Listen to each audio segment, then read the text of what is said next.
नमस्ते मेरे भाई, आपका बहुत बहुत स्वागत है maths concept king YouTube channel पे।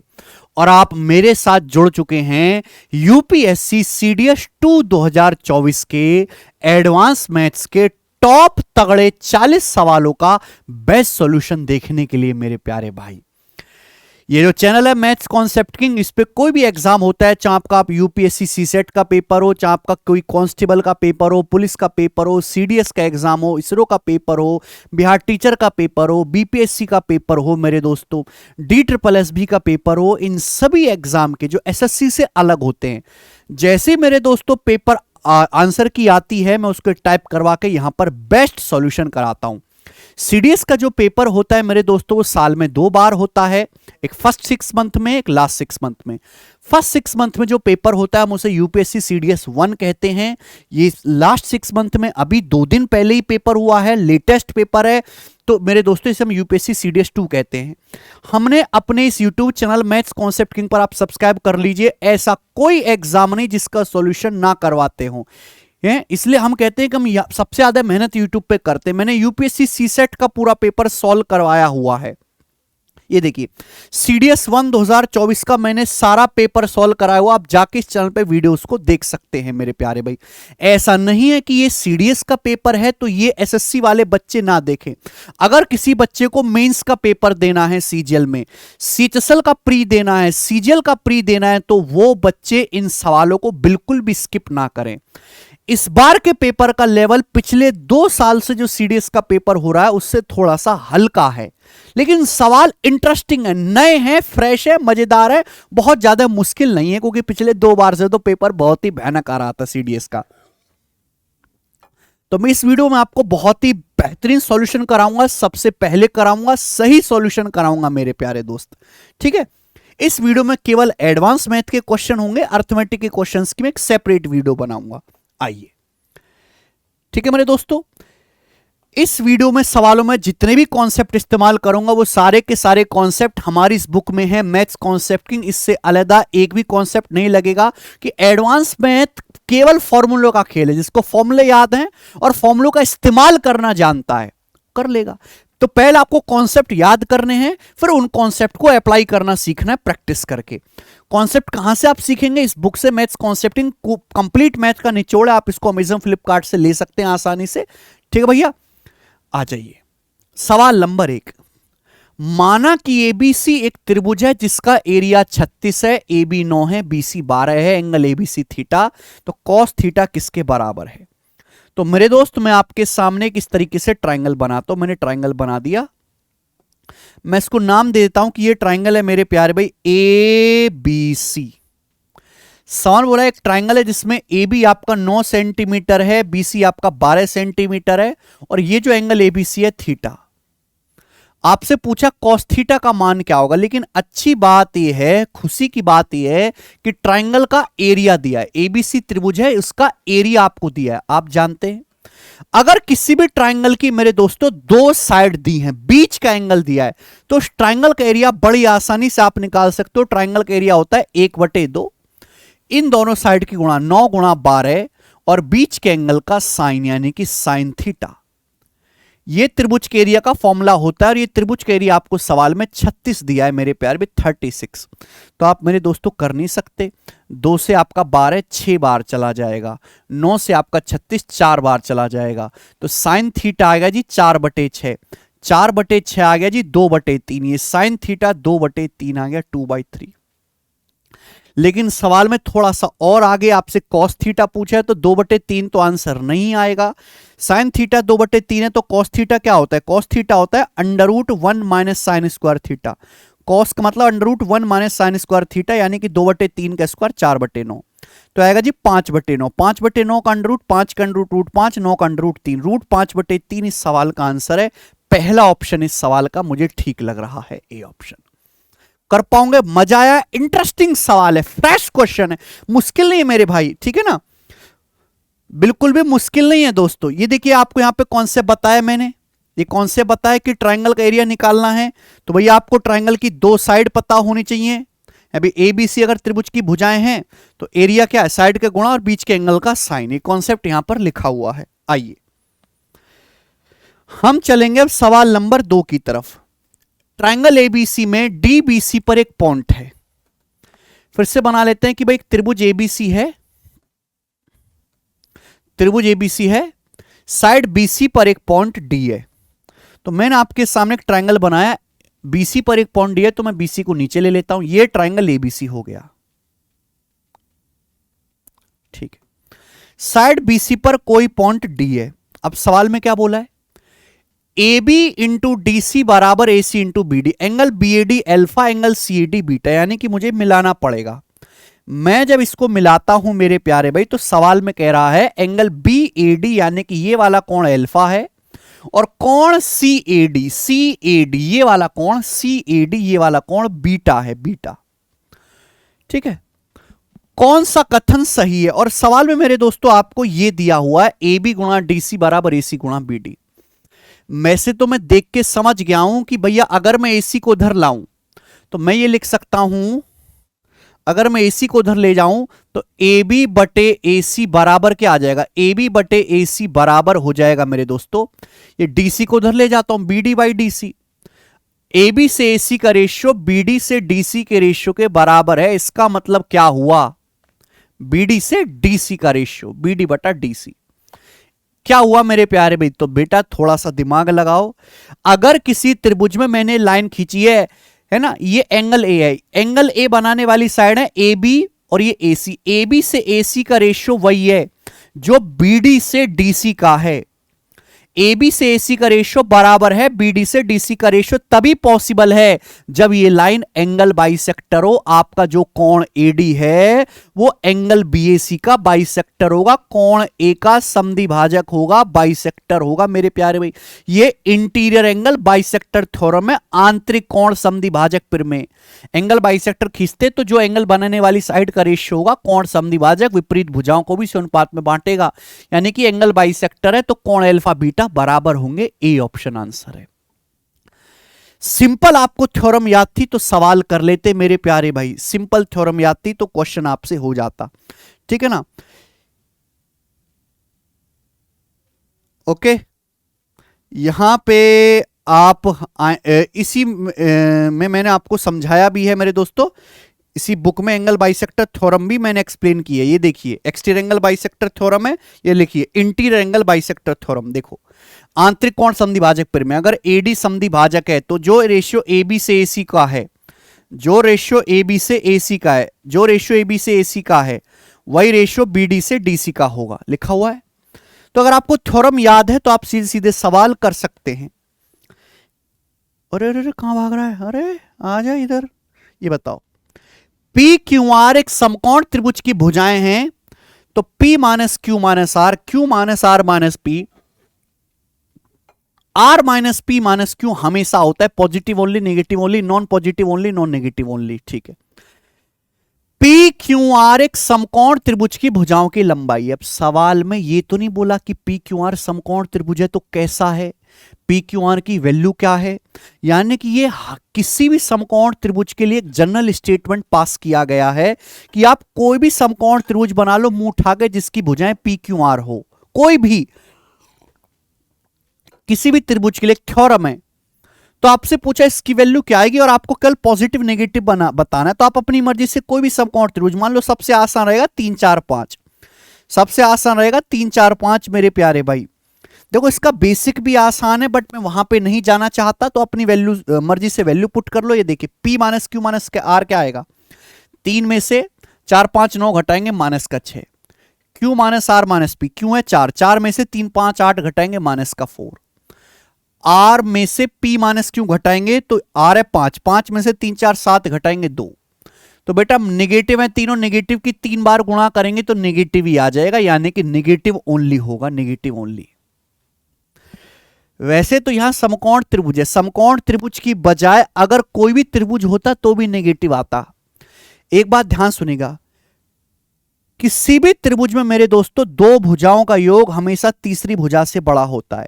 इन any triangle sum of 2 side is always जो है ग्रेटर देन थर्ड साइड।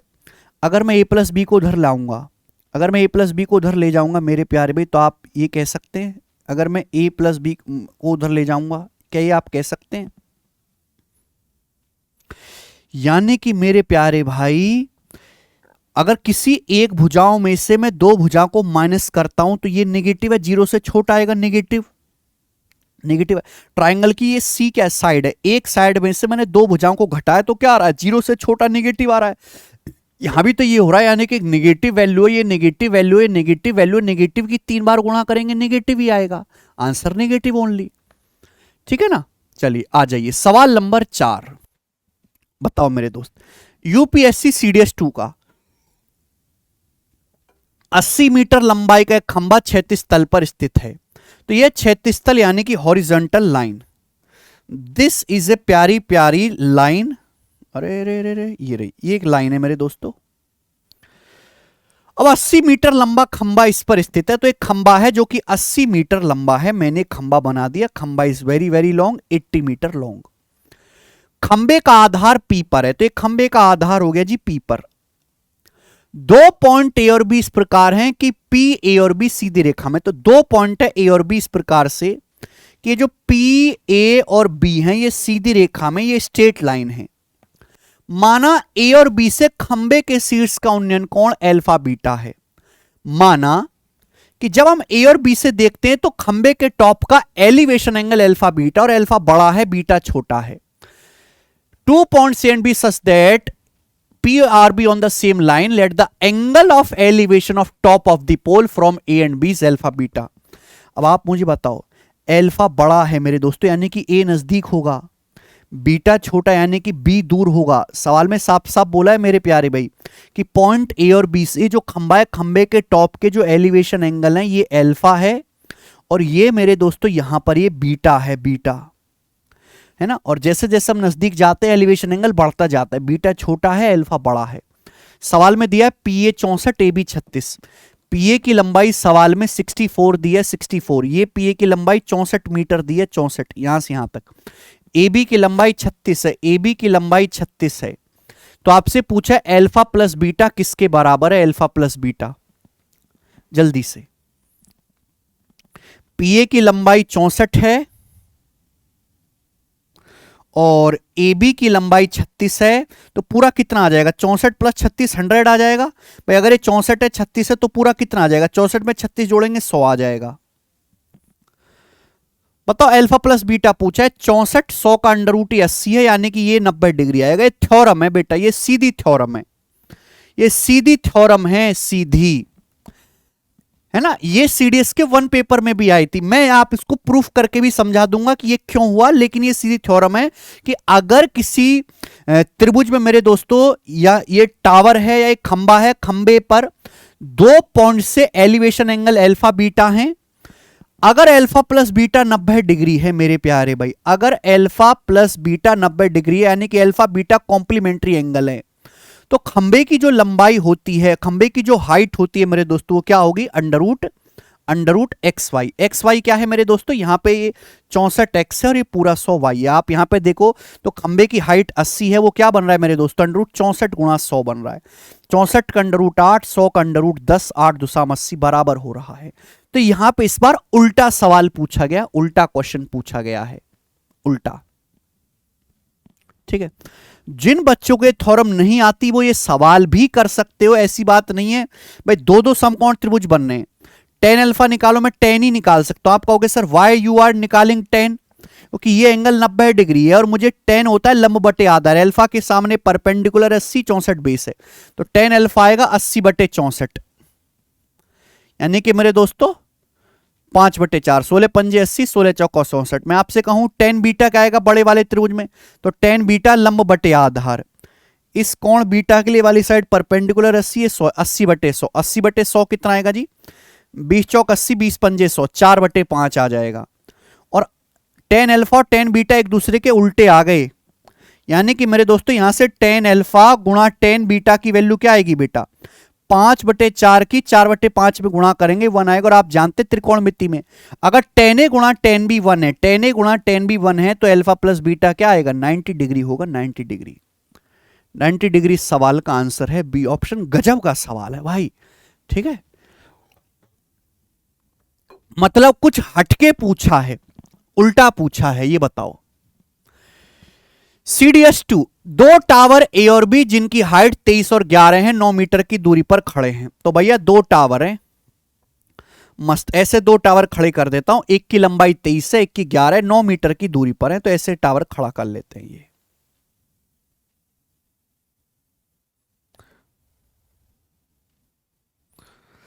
तो वी आर खड़ा करेंगे टावर, एक की लंबाई 23 है और ये 11 है और 9 मीटर की दूरी पर टावर खड़े हैं। टावर जो 90 डिग्री पे सीधे खड़े होंगे मेरे प्यारे भाई, ठीक है। टावर के दोनों सीट्स पर एक सीधी छड़ जोड़ी जाती है। अब इन टावर के दोनों टॉप को मिलाया जाता है, टावर के इन दोनों टॉप को मिलाया जाता है मेरे प्यारे भाई। ये मैं नहीं कह रहा, सवाल कह रहा है चीख चीख के, ठीक है ना। Straight rod join to the two tops of tower, a monkey sitting on top a, दो टावर ए और बी हैं। तो ये टावर आपका ए है, इसकी हाइट 23 और ये आपका टावर बी है, इसकी हाइट 11 है। अब सवाल में कहा गया है कि ए के शीर्ष पर बैठा एक बंदर, यहां ए पे एक बंदर बैठा है, बंदर बी के शीर्ष तक पहुंचने के लिए छड़ी पर चढ़ता है, ठीक है भाई। चढ़ेगा कहां? तो एक बंदर ए पे बैठा है और वो बी पर पहुंचना चाहता है, तो ऐसे पहुंचेगा मेरे दोस्तों, क्लियर है।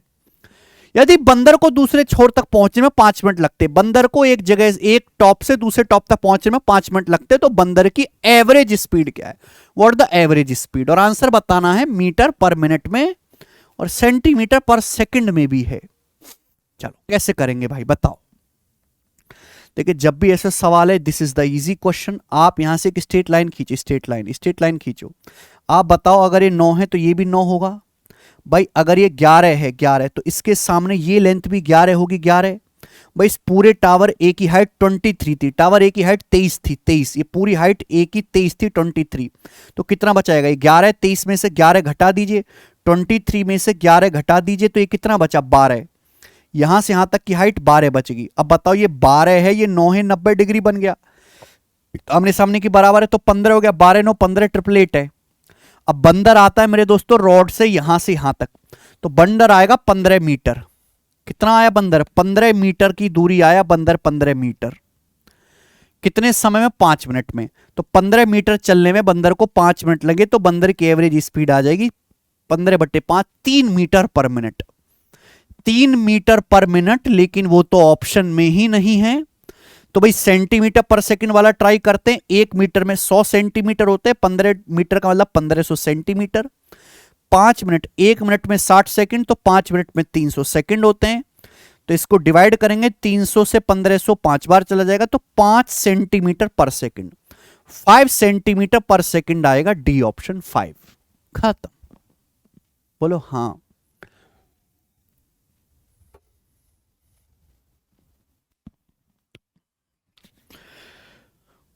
काबिले तारीफ सवाल है, बढ़िया क्वेश्चन है मेरे दोस्तों, कुछ नया डिलीवर किया गया। सवाल number 6, what the minimum value of this?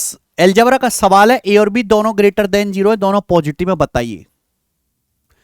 ए की पावर 8 प्लस ए की पावर 4 प्लस 1 इंटू बी की पावर 8 प्लस बी की पावर 4 प्लस 1 अपॉन ए की पावर 4 इंटू बी की पावर 4। देखिए भाई इसमें कोई दिक्कत है ही नहीं, ये ए की पावर 4 इंटू बी की पावर 4 है, इसको डिवाइड कर दो ए की पावर 4 से। ए की पावर 8 को ए की पावर 4 से डिवाइड करेंगे, ए की पावर 4 आएगा। पहले 1 को डिवाइड कर लेते, 1 को ए की पावर 4 से डिवाइड करेंगे, 1 अपॉन ए की पावर 4 आएगा। और भाई मेरे ए की पावर 4 को डिवाइड करो ए की पावर 4 से, तो 1 आएगा, 1, ये 1 आएगा मेरे प्यारे भी, ठीक है ना। चलिए ये बताओ भाई, अब इसको डिवाइड कर लो, बी की पावर 8 प्लस बी की पावर 4 प्लस 1 को बी की पावर 4 से, बी की पावर 8 को हर एक में डिवाइड करो बी की पावर 4 से, बी की पावर 8 को डिवाइड करेंगे बी की पावर 4 से, बी की पावर 4, 1 को डिवाइड करो बी की पावर 4 से, 1 अपॉन बी की पावर 4। और मेरे प्यारे भाई ये देखो, बी की पावर 4 को बी की पावर 4 से डिवाइड करेंगे 1। ये बताइए, ए बी दोनों पॉजिटिव है, मिनिमम वैल्यू आपको बताने, मिनिमम वैल्यू बताइए।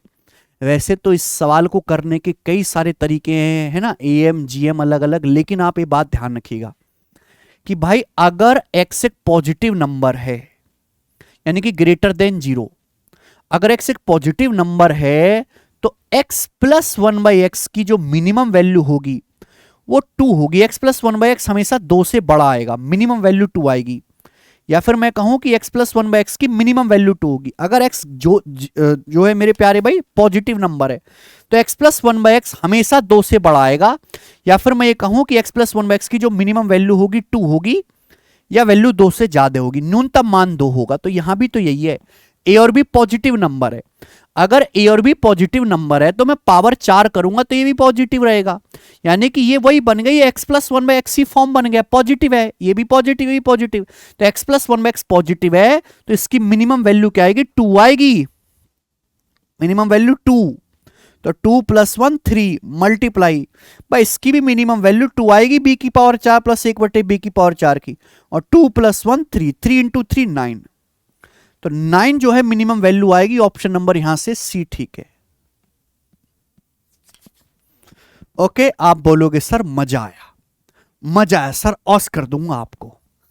सवाल नंबर 7 बताएं, यूपीएससी सीडीएस में बोला एक ट्रायंगल एबीसी में ए बी 21 है, बीसी 20 है, सीए 13 है।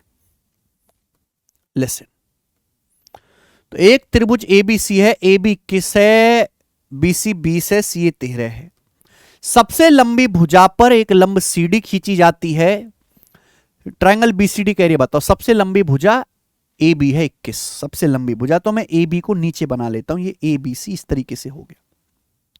This is the triangle ABC. बोला गया ए बी की लंबाई 21 सेंटीमीटर है, बीसी की लंबाई ये 20 है, और सीए की लंबाई 13 है। अब सबसे बड़ी भुजा 21 पर सामने वाले वर्टेक्स से परपेंडिकुलर डाला गया, इस तरीके से सीडी हाइट हो जाएगी जो कि, तो सबसे लंबी भुजा पर परपेंडिकुलर डाला गया सीडी। अब आपसे क्या पूछा है, आपसे पूछा ट्रायंगल बीसीडी का एरिया, यानी कि आपसे इस ट्रायंगल का एरिया पूछा, इस ट्रायंगल का एरिया क्या होगा, जो कि क्या है, एक राइट एंगल ट्रायंगल बन गया, एक राइट एंगल ट्रायंगल बन गया समकोण त्रिभुज, इसका एरिया निकालना है।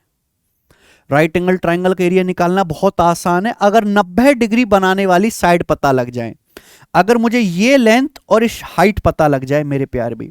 अब देखिए आंसर इंटीजर है, इंटीजर है आंसर, तो यानी कि ये दोनों साइड भी इंटीजर होंगी। दो रास्ते, एक तो कचरों वाला रास्ता कि x मान के करो कि माना ये x है, ये 21 - x है, दोनों ट्राइंगल हैं राइट एंगल, दोनों में पाइथागोरस लगाओ, दोनों में पाइथागोरस थ्योरम लगा के x का मान निकालो, इसमें और इसमें। एक तो रास्ता वो हो गया, ठीक है भाई। दूसरा रास्ता हो गया कि आप मेरे दोस्तों यहां पे तीनों भुजा दी हैं, एरिया को बराबर करके हाइट निकालो। और एक है कि खोपड़ी चलाओ थोड़ी सी हैं, मैंने कॉन्सेप्ट किंग चैनल पे भी बता रखा है मेरे प्यारे भाई कि भाई ये 90 डिग्री है, 90 के सामने यहां 20 है, यहां 90 के सामने 13 है, यानी कि दो राइट एंगल ट्रायंगल बनने, सारा का सारा खेल ट्रिपलेट का है। यहां 90 के सामने 13 है, यहां 20 है, यानी कि 13 और 20 हाइपोटेन्यूस है। कौन सा ट्रिपलेट बनता है, 13 से 5 12 13। 20 से कौन सा ट्रिपलेट बनता है मेरे दोस्तों, 20 से बनता है 12 16 20, 3 4 5 का 4 गुना 12 16 20, या 16 12 20 बनता है। अगर आप देखो दोनों में कॉमन क्या है, 12 दोनों में कॉमन है, 12 is common between these two, 12 दोनों में कॉमन है। तो कहीं ऐसा तो नहीं कि ये 12 हो, कहीं ऐसा तो नहीं ये 12 हो। अगर ये 12 हुआ तो 13 12 कितना हो जाएगा 5, ये कितना हो जाएगा 16। देखो सेट हो गया, 5 16 21, 16 12 20 होता है मेरे प्यारे भी ट्रिपलेट, 16 12 20, तो सेट हो गया।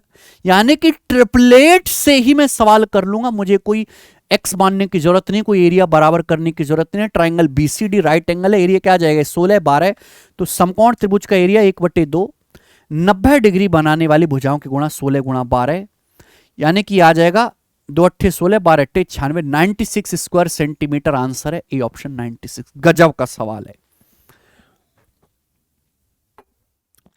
कैसे किसी ट्रायंगल में बिना हीरोस फॉर्मूला लगाए आप मेरे दोस्तों एरिया निकाल सकते हैं, मैंने सिखाया है। ये देखिए त्रिभुज का एरिया निकाले बिना फॉर्मूला, इस वीडियो में कॉन्सेप्ट चैनल पर बिना हीरोस फॉर्मूला लगाए मात्र ट्रिपलेट के इस्तेमाल से आप एरिया निकाल सकते हैं, ठीक है। आइए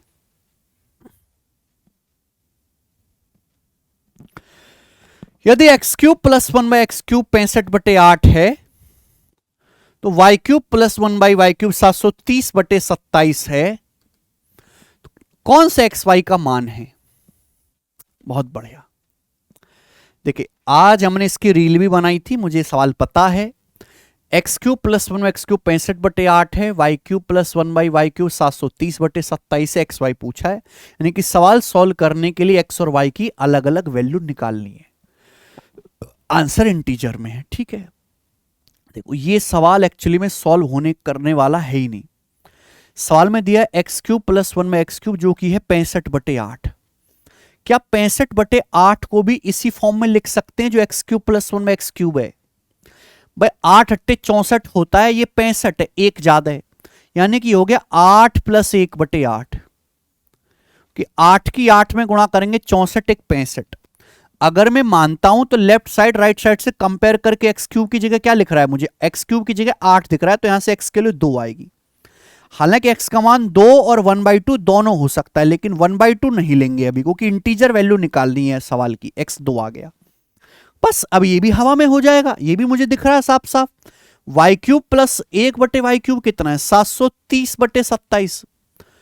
अब 27 का स्क्वायर होता है 729, ये एक ज्यादा है 730, तो इसको मैं ऐसे लिख सकता हूं 27 + 1/27। 27 का स्क्वायर 729 730। आप मुझे खुद बताओ कि y का क्यूब यहां से 27 से कंपेयर करो, अगर कंपेयर करो y क्यूब 27 है, y क्यूब बराबर 27 तो y 3 आएगा। तो x का मान 2 है, y का मान 3 है, 2 3 6 है, और इस सवाल का आंसर 6 और 1/6 दोनों हो सकता है, पर सवाल में 6 दिया है तो हम 6 ही लेंगे। आइए सवाल नंबर 9। अगर आपको मजा आ रहा है, अच्छे इंटरेस्टिंग सवाल करने को मिल रहे हैं, भाई इन्हीं में से सवाल डायरेक्ट फंसेगा जब आप पेपर दोगे सीजीएल मेंस का, जब आप पेपर दोगे सीएचएसएल मेंस का, जब आप पेपर दोगे अगले साल के सीडीएस का। ठीक है भाई, इन्हीं में से आएगा, कुछ ना कुछ तो रिपीट जरूर होगा। From A point x on A bridge across a river, the angle of depression of 2 points P and Q on the banks on opposite side of river are alpha beta. If the point x is at height h above the surface of river, what is the width of river if alpha beta are complementary? alpha beta complementary angle है भाई, बढ़िया सवाल। देखो मेरे दोस्तों, ये एक नदी है, नदी आप ऐसे समझ लीजिए कि दिस इज द नदी। अब इस नदी में मेरे दोस्तों बीच में ब्रिज बना हुआ है, ब्रिज एक पुल बना हुआ है, पुल। अब इस बोला है पुल पर एक पॉइंट एक्स है, तो ये मान लिया मेरे प्यारे भाई कि नदी पर एक पुल बना हुआ है इस तरीके से।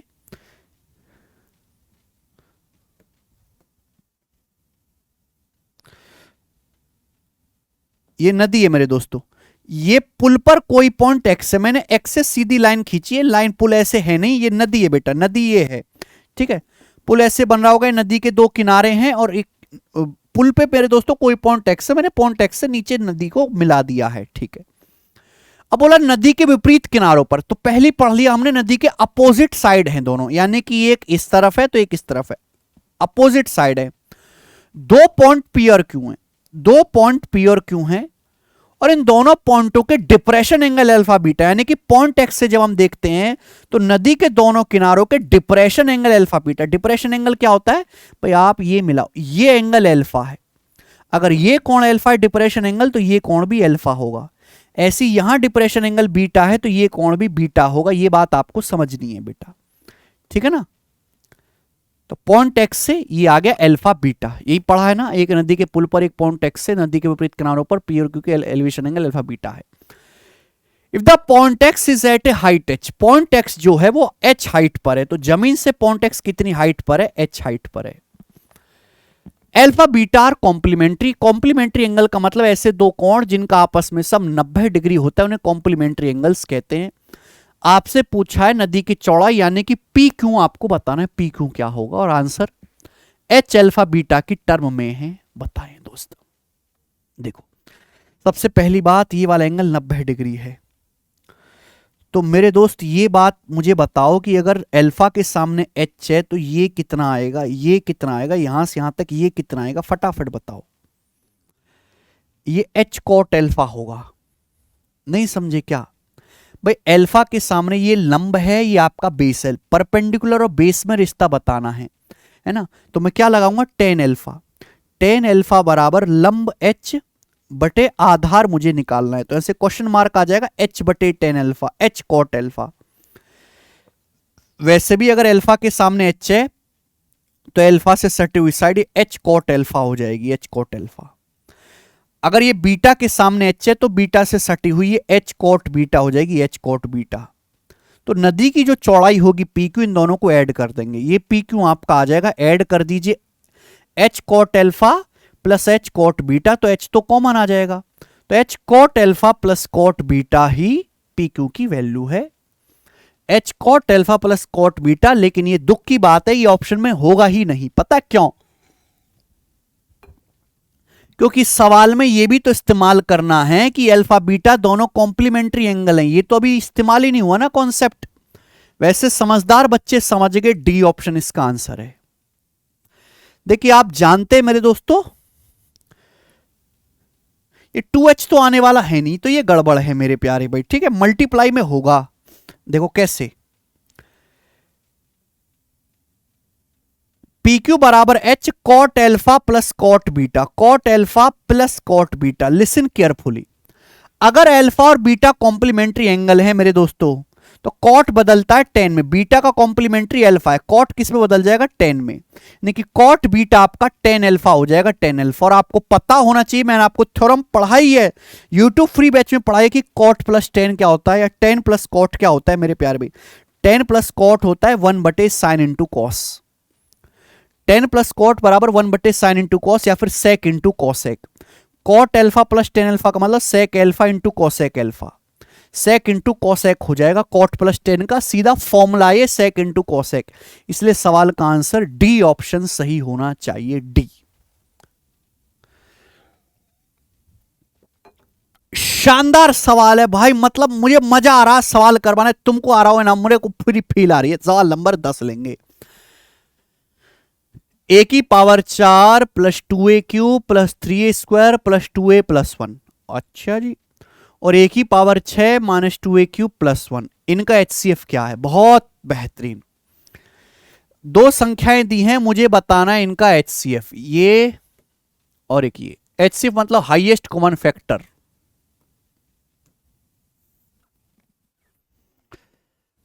देखो एक ही कोई वैल्यू पुट नहीं करनी, क्योंकि यहां पे सॉल्व नहीं करना है, HCF निकालना है। मुझे दिख रहा है साफ साफ ये वाली चीज क्या है, ये पावर 6 पावर 3 का स्क्वायर ही तो है, यानी कि a क्यूब माइनस 1 का स्क्वायर है, a क्यूब माइनस 1 का स्क्वायर है भाई। ए का क्यूब a की power 6 minus 2ab 2a cube और 1 का स्क्वायर 1, और a क्यूब माइनस 1 क्या होता है बेटा भाई, a क्यूब माइनस 1 का क्यूब क्या आ जाएगा बेटा, a minus V, a minus 1 into a minus 1 into A square plus a plus 1, ये a क्यू माइनस 1 का फॉर्मूला है। लेकिन यहां पे स्क्वायर हो रहा है, स्क्वायर तो भाई इसका भी स्क्वायर हो जाएगा और इसका भी होल स्क्वायर हो जाएगा, तो मैं ये लिख सकता हूं, यानी कि a square plus a plus 1 का होल स्क्वायर। आगे नहीं होगा बेटा ये ब्रेक, आगे नहीं होगा, यानी कि HCF इन्हीं में से कोई आना चाहिए बेटा, इन्हीं में से। यानी कि क्या दिख रहा है मुझे a square plus a plus 1 का होल स्क्वायर दिख रहा है, ये दिख रहा है मुझे, तो कहीं ये तो HCF नहीं है। हाँ देखते हैं ये क्या है भाई, ए की पावर 4 है तो यहां a स्क्वायर का तो वर्ग है ही, 1 भी है, यानी कि ये a square plus a plus 1 का होल स्क्वायर है भाई। क्या बेहतरीन क्वेश्चन है, ये a square plus a plus 1 का होल स्क्वायर है। a plus B plus C का होल स्क्वायर पढ़ा है आपने, a square plus B square plus C square plus 2b plus 2bc plus 2c। मुझे पहले दिखाई नहीं दिया, अब दिखाई दिया है। ए स्क्वायर का स्क्वायर ए की power 4 plus a square plus 1 square plus 2a भी करोगे, इनकी गुणा करोगे तो 2a क्यूब आ जाएगा, इनकी गुणा करोगे मेरे दोस्तों 2a आ जाएगा, इनकी गुणा करोगे 2a स्क्वायर, एक पहले भी a स्क्वायर था जुड़ के 3a स्क्वायर हो गया। बहुत बढ़िया, यानी कि ये है एक्सप्रेशन, ये एक्सप्रेशन, दोनों में हाईएस्ट कॉमन क्या है, दोनों में हाईएस्ट कॉमन यही है, ए स्क्वायर प्लस 1 का होल स्क्वायर, यही दोनों में हाईएस्ट कॉमन है, ए स्क्वायर प्लस 1 का होल स्क्वायर यही है, यानी कि यही आपका HCF आ जाएगा। खत्म, बेहतरीन सवाल भाई, गार्डन गार्डन हो गया दिल। सवाल नंबर है आपके सामने 11, what is this, what is this, किसके बराबर है, सवाल है त्रिकोणमिति का। आप यहां पर फॉर्मूला भी लगा सकते हैं, वैल्यू पुटिंग ज्यादा आसान है। थीटा को क्या रख दीजिए 45 डिग्री, थीटा रख दीजिए 45 डिग्री, बिना किसी देरी के हो जाएगा सॉल्व। कि cos 45 माइनस साइन 45 खत्म, cos 45 साइन 45 बराबर होता है, ऊपर बच गया 1, नीचे क्या है cos 45 1/√2, साइन 45 1/√2 हो गया 2/√2, 2/√2 हो गया √2 -1। भाई 1/√2 में 1/√2 जोड़ेंगे 2/√2, 2 को √2 से भाग देंगे √2 -1, नहीं बताइए मल्टीप्लाई। थीटा है 45, कोट 45 1 माइनस थीटा 45, कोसेक 45 √2। अब आप मुझे खुद बताओ मेरे प्यारे भाई कि √2 -1 से 1 माइनस √2 काटेंगे तो पूरा का पूरा -1 बार कटेगा, सेम ही तो है ऊपर नीचे, बस माइनस का फर्क है, तो -1 आंसर है, -1।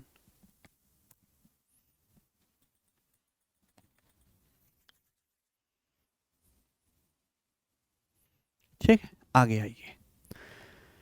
सवाल नंबर है 12, करो। एक दूसरे को छूने वाले 3 समान वृत्तों के परिग्रत वृत्त का क्षेत्रफल पाई इंटू 2 + √3/3 वर्ग सेंटीमीटर है। छोटे वृत्तों में से एक की त्रिज्या क्या है? एक दूसरे को छीने the area of circle circumscribing 3 identical circle touching each other is pi into 2 + √3² / 3. What is the radius of one of the smaller circle? Very very nice, बहुत बढ़िया। देखो 3 सर्कल है मेरे प्यारे भाई, 3 सर्कल हैं इक्वल, 3 इक्वल सर्कल हैं, एक दूसरे को टच करते हैं। तो एक सर्कल ऐसे हो गया, एक सर्कल ऐसे हो गया और एक सर्कल ऐसे हो गया मेरे प्यारे भाई, ठीक है ना, एक सर्कल ऐसे हो गया। ये तीनों सर्कल है मेरे प्यारे दोस्तों। अब इन तीनों सर्कल सेम ही लग रहे हैं ना, हाँ सेम लग रहे हैं। अब इन तीनों सर्कल को सर्कमस्क्राइब करने वाला सर्कल है, सर्कमस्क्राइब करने वाला, सर्कमस्क्राइब मतलब एक ऐसा सर्कल जो तीनों को बाहर से टच करता हुआ जाए, एक ऐसा सर्कल जो तीनों को बाहर से टच करता हुआ जाए, ऐसे हो जाएगा भाई, ये हो गया।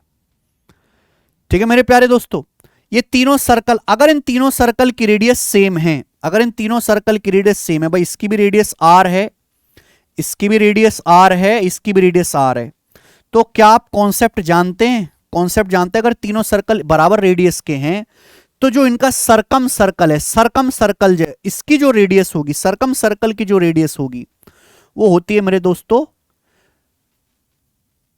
स्मॉल r इंटू 2 + √3 बटा √3, ये होती है मेरे दोस्तों स्मॉल r इंटू 2 + √3 बटे √3। अगर मेरे प्यारे भाई ये 3 सर्कल हैं, ध्यान से सुनिएगा, बराबर रेडियस के, एक दूसरे को टच करते हैं, एक दूसरे को ऐसे यहां पे टच कर रहे हैं, तो इनका जो सरकम सर्कल है इसकी रेडियस ये होगी, ठीक है बच्चे, कैपिटल R। और एक सर्कल अंदर भी बन सकता है ऐसे, एक सर्कल यहां अंदर भी बन सकता है ऐसे, छोटा सा है ना, यहां बीच में, जो बीच में खाली स्पेस दिखाई दे रहा है ना आपको, यहां भी एक सर्कल बन सकता है मेरे प्यारे भाई, ये हो गया जी। और मैं इसकी रेडियस निकालूं ना, मैं छोटे वाले की निकालूं, तो इस छोटे वाले की रेडियस भी मेरे दोस्तों आप निकाल सकते, बस बीच में माइनस आएगा, 2 + √3 बटे √3 है, बीच में माइनस आएगा, 2 - √3 बटे √3 है भाई, ये अंदर वाले सर्कल की रेडियस हो जाएगी। दोनों कॉन्सेप्ट ध्यान रखिए, हम इसका प्रूफ भी कर सकते हैं, बट यू शुड रिमेंबर सीजल में भी आता है मेरे प्यारे भाई। अब आपको यहां पे मेरे दोस्तों एरिया दे रखा है, ठीक है, एरिया आपको दे रखा है, आपसे पूछा छोटे में से एक की त्रिज्या, तो मुझे इस पे ध्यान देना है। ये सरकम सर्कल की रेडियस है बेटा, रेडियस, तो एरिया क्या आएगा, एरिया आ जाएगा पाई, एरिया क्या होता है पाई कैपिटल R स्क्वायर, तो मेरे दोस्तों क्या आएगा, इसका स्क्वायर करेंगे तो pi small r square into 2 + √3 बटे √3 का स्क्वायर बराबर पाई 2 + √3 का स्क्वायर बटे 3। इतना करने की जरूरत नहीं, मुझे साफ साफ दिख गया कि स्मॉल r 1 है, ये पाई कट गया बेटा, ये भी कट गया, सेम है, R स्क्वायर 1 आ गया, स्मॉल r की वैल्यू 1, 1 इसका आंसर है 1। ठीक है ना, स्मॉल आर 1 होगा तभी ये एरिया आ पाएगा। वेरी वेरी फेमस सवाल, ठीक है, डिटेल में मैंने प्रूफ नहीं करवाया, जरूरत नहीं है। आगे आइए सवाल number 13। What the maximum area of rectangle in square centimetre whose perimeter is 40। वर्ग सेंटीमीटर में एक आयत का क्षेत्रफल कितना है जिसका परिमाप 400 है। गजब का सवाल। बोला एक आयत का अधिकतम क्षेत्र, आयत का क्षेत्रफल नहीं पूछा, बोला आयत का अधिकतम क्षेत्रफल क्या है जिसका परिमाप 400 है। देखो अगर किसी आयत की लंबाई L है और चौड़ाई B है तो उसका एरिया होगा जी लंबाई गुणा चौड़ाई L इंटू बी, एरिया बराबर होगा L गुणा B। अगर आयत का परिमाप 400 है 400, तो इसका मतलब यह आ जाएगा twice of L plus B बराबर 400। तो यहां से L प्लस B कितना आ जाएगा 200, 200 आ जाएगा 200, यानी कि आयत की लंबाई प्लस चौड़ाई का सम 200 है। तो आपसे पूछा एरिया की मैक्सिमम वैल्यू, तो आपको समझ नहीं आता मेरे प्यारे भाई। क्या आपने नंबर सिस्टम में कॉन्सेप्ट नहीं पढ़ा? अगर दो संख्याओं का सम फिक्स है, दो संख्याओं का सम कांस्टेंट है, दो संख्याओं का सम फिक्स नंबर है, तो उनका प्रोडक्ट मैक्सिमम तभी आएगा जब दोनों संख्याएं बराबर हों। यानी कि अगर L प्लस B 200 है तो इनका प्रोडक्ट मैक्सिमम तभी आएगा जब दोनों संख्याएं L और B बराबर हों 100-100।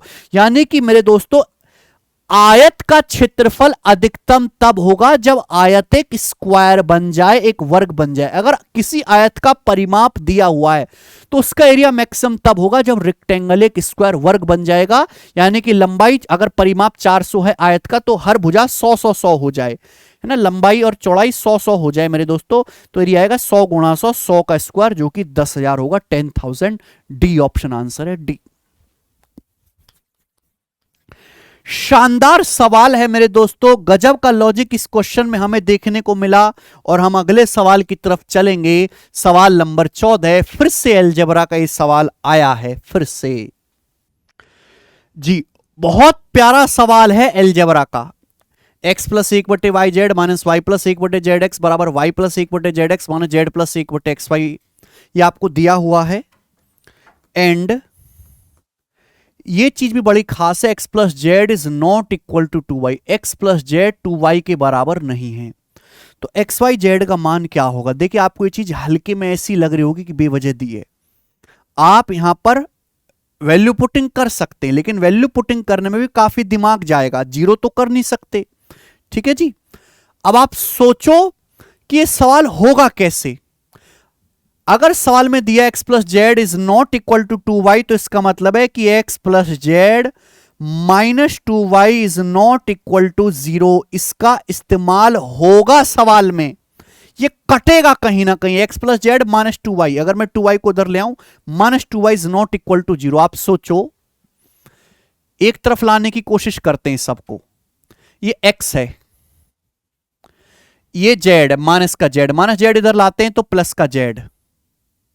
ये y है, y को इधर लाते तो माइनस वाई माइनस का 2y हो जाएगा, माइनस का 2y बराबर।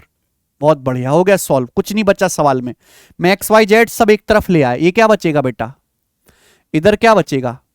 ये माइनस का 1/zx, ये माइनस है ना, माइनस 1/zx उधर चला जाएगा तो ये 2/zx हो जाएगा।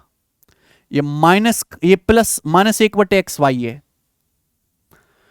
और ये 1/yz प्लस 1/yz उधर चला जाएगा, माइनस का 1/yz। क्या मैंने ठीक किया है भाई? मैंने ये 1/yz 1/zx को मैं उधर ले गया मेरे दोस्तों, ठीक है ना, और ये मैंने ऊपर रखा। अब आप मुझे खुद बताओ ये क्या आ गया? x plus Z minus 2y। यहां से क्या लेना है अपन को? यहां से लेना है एलसीएम। एलसीएम क्या आएगा? X Y Z. जब मैं एलसीएम लूंगा एक्स वाई जेड, तो आप मुझे बताओ ये जेड एक्स है तो कमी किसकी? वाई की, 2y हो जाएगा, माइनस एक्स वाई में जेड आ जाएगा, वाई जेड में आपका एक्स आ जाएगा। ठीक है जी, आप बोलोगे हाँ सर ठीक तो हो रहा है ना, X plus Z minus 2y, 1/2/जेड एक्स हो जाएगा, ये माइनस का 1/xy माइनस 1/yz। ठीक है, अब बताओ। अरे भाई हो गया सॉल्व सवाल, एक स्टेप में आगे आंसर। ये दोनों क्या सेम नहीं है, बस माइनस का ही तो फर्क है। x plus Z minus 2y में माइनस से गुणा कर दो तो 2y आ जाएगा, माइनस एक्स आएगा, माइनस जेड आएगा।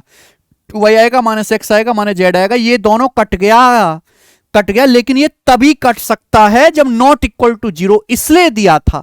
हम ये दोनों चीजें तभी काट सकते हैं अलजेब्रा में, लेफ्ट साइड राइट साइड, जब x plus Z minus 2y का मान 0 के बराबर ना हो। तो x plus Z minus 2y से 2y minus Z minus x minus एक बार कट जाएगा। तो यहां से एक्स वाई जेड की जो वैल्यू आएगी वो माइनस का 1 आएगी दोस्त, माइनस का 1। ये अगर a है तो माइनस a। मुझे तो अच्छा सवाल लगा भाई, ये अब तक का सबसे बेस्ट है। आओ, a real number x is such that sum of the number and 4 time of its square is the least. What is that number? अरे, एक वास्तविक संख्या x ऐसी है, एक संख्या x ऐसी है कि उस संख्या का 4 गुना, उस संख्या का 4 गुना और उसके वर्ग का योग सबसे कम है, लीस्ट है मेरे दोस्तों, सबसे कम है। तो बताओ वह संख्या क्या है? एक संख्या x इस प्रकार है कि संख्या के 4 गुना और उसके स्क्वायर का सम मिनिमम है। संख्या क्या है? x की किस वैल्यू के लिए मिनिमम होगा? सवाल है x की किस वैल्यू के लिए, x के किस मान के लिए 4x प्लस एक्स स्क्वायर की वैल्यू लीस्ट या न्यूनतम होगी या मिनिमम होगी? मेरे भाई बताओ दोस्त, कौन करेगा? ये सवाल बेटा डिफरेंशिएशन का है। जो बच्चे नहीं जानते मेरे प्यारे भाई, मैं उनके लिए कॉन्सेप्ट भी बता देता हूं। हालांकि यहां तो काफी आसान है कि अगर आपको कोई भी इक्वेशन दी हुई है इस फॉर्म में, a x square plus b x plus c बरा a x square plus b x plus c, कोई भी इसी टाइप का पॉलिनोमियल दिया हुआ, मैं पूरा डिटेल कॉन्सेप्ट लिख देता हूं। चलो, कोई भी आपको पॉलिनोमियल इस फॉर्म का दिया है, a x square plus b x plus c, ध्यान देना है ए पे। दो केस बनते, अगर a का मान 0 से बड़ा है, यानी कि एक्स स्क्वायर कोएफिशिएंट पॉजिटिव है, तो हमेशा मिनिमम वैल्यू ही निकालोगे आप, मिनिमम वैल्यू ही निकलेगी। लेकिन मेरे दोस्तों अगर a का मान अगर 0 से छोटा है, यानी कि एक्स स्क्वायर का कोएफिशिएंट निगेटिव है, निगेटिव, तो इस केस में मैक्सिमम वैल्यू ही निकलेगी, मैक्सिमम। ऐसा नहीं आप कुछ भी मिनिमम मैक्सिमम दोनों निकाल सकते हैं। अगर a ग्रेटर देन 0 तो मिनिमम वैल्यू निकलेगी, a less than 0 maximum value निकलेगा। अब चाहे मिनिमम वैल्यू निकालो या मैक्सिमम वैल्यू निकले, वो निकलेगी x बराबर माइनस बी अपॉन 2a पर, x बराबर माइनस बी अपॉन 2a पर, x बराबर माइनस बी अपॉन 2a पर। ये जो पॉलिनोमियल है, ये जो एक्सप्रेशन है, या तो मिनिमम होगा या मैक्सिमम होगा, डिपेंड करेगा a की वैल्यू पे। अब यहां पर यही तो है भैया, आप खुद सोचो, 4x प्लस एक्स स्क्वायर क्या हो गया? X square plus 4x। 4x plus x square को मैं ऐसे भी तो लिख सकता हूं, एक्स स्क्वायर प्लस 4x। क्या मैं नहीं लिख सकता ऐसे? आप बोलोगे हाँ सर लिख सकते हैं। यहां देखो एक्स स्क्वायर का कोएफिशिएंट पॉजिटिव है 1, इसलिए मेरे प्यारे भी पॉजिटिव है, a ग्रेटर देन 0, इसलिए मिनिमम वैल्यू आएगी, तो यानी कि लीस्ट होगा। एक्स स्क्वायर प्लस 4x की लीस्ट वैल्यू निकाल सकते हो, और एक्स स्क्वायर प्लस 4x की न्यूनतम जो वैल्यू होगी वो x बराबर माइनस का b अपॉन 2 पर होगी। b मतलब b है x का कोएफिशिएंट, ठीक है भाई, b मतलब x का कोएफिशिएंट अपॉन 2a, यानी कि -2। कुछ गड़बड़ है? माइनस का x बराबर माइनस बी अपॉन 2a पर मिनिमम आएगा। Sum of the number and 4 time its square, मैंने उल्टा लिख दिया बेटा, मैंने ना उल्टा लिख दिया, तभी तो कहें कुछ मैच क्यों नहीं कर रहा है ना। Sum of the number and 4 time its square, ये गड़बड़ लिख दिया मैंने। एक रियल नंबर x इस प्रकार है कि संख्या का नंबर और 4 टाइम इट्स स्क्वायर का 4 गुना, स्क्वायर का 4 गुना, ये करना है बेटा, ये लिस्ट है। तो यानी कि 4x स्क्वायर प्लस एक्स होगा। मैं इसको ऐसे लिख सकता हूं ना, 4x square plus x, square का 4 गुना संख्या का sum of the number and 4 time its square. ये हिंदी और अंग्रेजी में अलग अलग लिखा है बेटा, इसलिए मैंने गड़बड़ कर दी, हिंदी अंग्रेजी में गलत अलग लिखा है। संख्या का 4 गुना नहीं, संख्या और उसके वर्ग का 4 गुना, संख्या और उसके वर्ग का 4 गुना, वर्ग का 4 गुना करना है, योग सबसे कम है। ठीक है बेटा, तो यहां पे ये है मेरे दोस्तों, क्लियर, कोई परेशानी नहीं, ठीक कर लेते हैं अब। तो x की मेरे दोस्तों किस वैल्यू पे लीस्ट होगा, b की जगह -1 है अपॉन 2 है, a की जगह 4 है, तो आ जाएगा माइनस का 1/8। -1/8 पर ये जो है लीस्ट होगा, 1/8 होता है 0.125, तो -0.125 पर ये मिनिमम होगा। ऑप्शन नंबर यहां से बी करेक्ट है, माई मिस्टेक, टाइपिंग में एरर थी सवाल में, ठीक है ना। संख्या और उसके वर्ग का 4 गुना सबसे कम है, sum of the number and 4 times its square. आगे चलते हैं अब,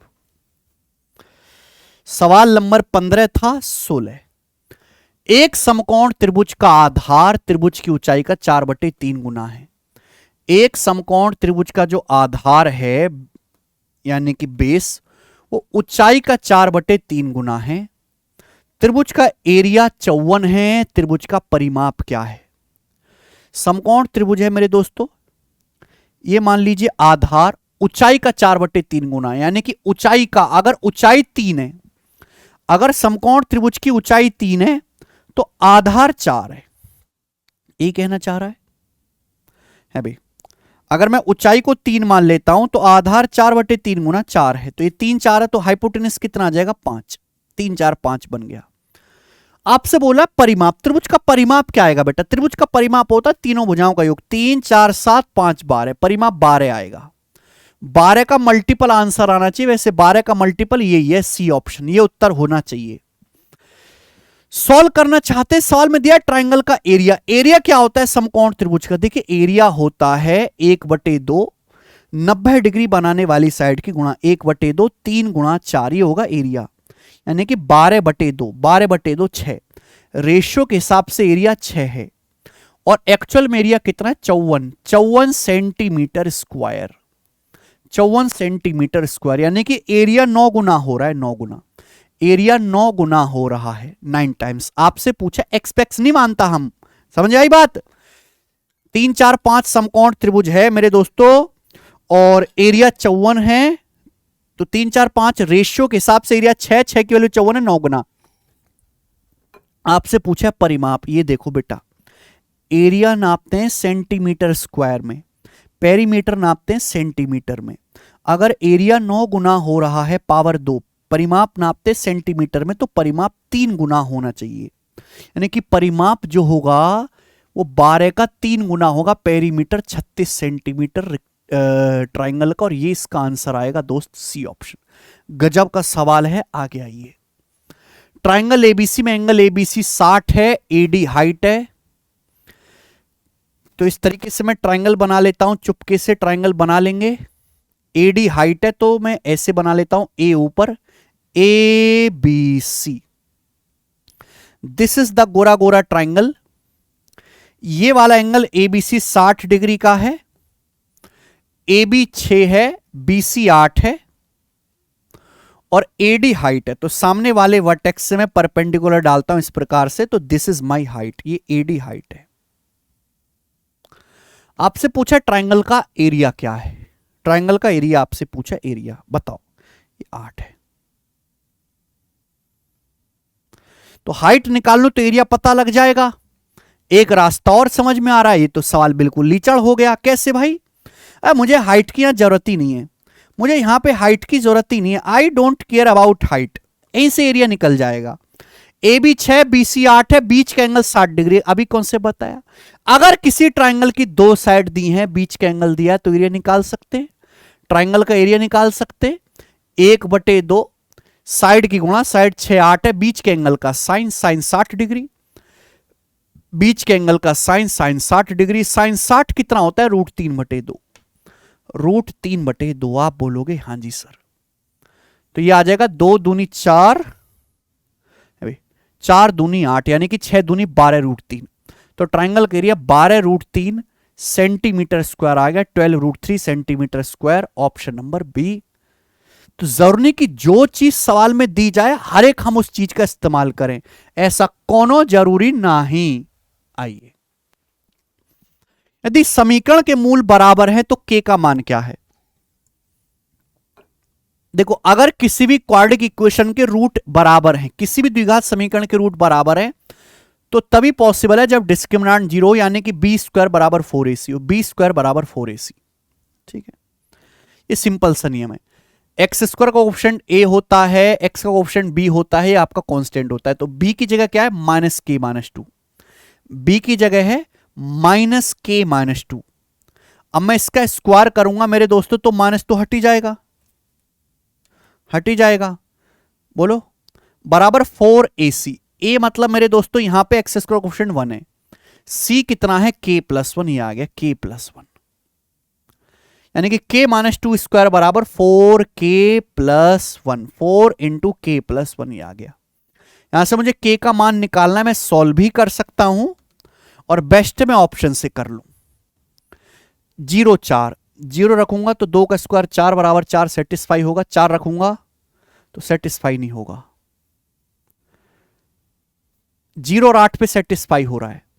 अगर मैं के की जगह 0 रखता हूं तो 0 माइनस 2, 2 का स्क्वायर 4, 4 बराबर मेरे दोस्तों 0 प्लस 1 1, 1 गुणा 4 4। के की जगह मैं 8 रखता हूं 8, तो 8 माइनस 2 6, 6 का स्क्वायर 36 बराबर के की जगह 8 रखता हूं तो 8 प्लस 1 9, 4 नाम 36, 36 बराबर 36 सेटिस्फाई। तो 0 और 8 पे मेरे दोस्तों LHS RHS बराबर हो रहा है, तो यही के का मान है, मैं सॉल्व नहीं करूंगा। आइए, sine theta minus 2 sine cube theta बटे 2 cos cube theta minus cos theta किसके बराबर है? इस साल के सवाल थोड़े हल्के हैं मेरे दोस्तों, लेकिन अच्छे हैं, खराब नहीं कहेंगे। देखो अगर मैं ऊपर से साइन थीटा कॉमन लूं तो क्या आ जाएगा, 1 माइनस 2 साइन स्क्वायर थीटा। नीचे से क्या कॉमन आएगा मेरे प्यारे भाई, कॉस थीटा कॉमन आ जाएगा, तो क्या बचेगा 2 कॉस स्क्वायर थीटा माइनस 1। ये सवाल तो सीजल का भी फेवरेट है मेरे प्यारे भाई, ये दोनों फॉर्मूले ही तो याद है आपको, 1 minus 2 sine square theta 2 cos square theta minus 1, cos 2 theta का फॉर्मूला होता है, कॉस 2 थीटा का कट गया, साइन बटे कॉस बच गया, साइन बटे कॉस होता है टेन थीटा, साइन बटे कॉस होता है जी tan theta. D option answer है जयराम जी की। आगे चलेंगे भाई, बिल्कुल नहीं रुकना। ये सारे कॉन्सेप्ट जो मैं बताता हूं, चाहे मैं आपको त्रिकोणमिति का कॉन्सेप्ट बताऊं, मैंने क्वाड्रेटिक इक्वेशन का बताया, ज्योमेट्री का मैंने फॉर्मूला बताया, मैंने आपको अलजेब्रा का पॉलिनोमियल मिनिमम मैक्सिमम बताया, मैंने ये कॉन्सेप्ट बताया एरिया कब मैक्सिमम होगा, मैंने ये वाला आपको फॉर्मूला बताया मेरे दोस्तों। ऐसा कोई भी कॉन्सेप्ट नहीं है जो सिंगल बुक में ना हो, इस कॉन्सेप्ट किंग में एक भी सिंगल कॉन्सेप्ट नहीं है जो अभी तक मैंने आपको 20 सवाल कराए, सारे के सारे इस किताब में लिखे हुए हैं। इसलिए हर बच्चे के पास ये बुक होनी चाहिए, ठीक है, कोई भी कॉन्सेप्ट छूटा नहीं, और इतनी आसान भाषा में लिखा है कि कमजोर से कमजोर बच्चा समझ पाए। और खासकर ये बुक एडवांस मैथ में ज्यादा हेल्प करेगी, एडवांस मैथ में खेली फॉर्मूले और कॉन्सेप्ट का है, ठीक है। आइए सवाल नंबर 20, 1 प्लस 10 एल्फा इंटू 10 बीटा का स्क्वायर प्लस 10 एल्फा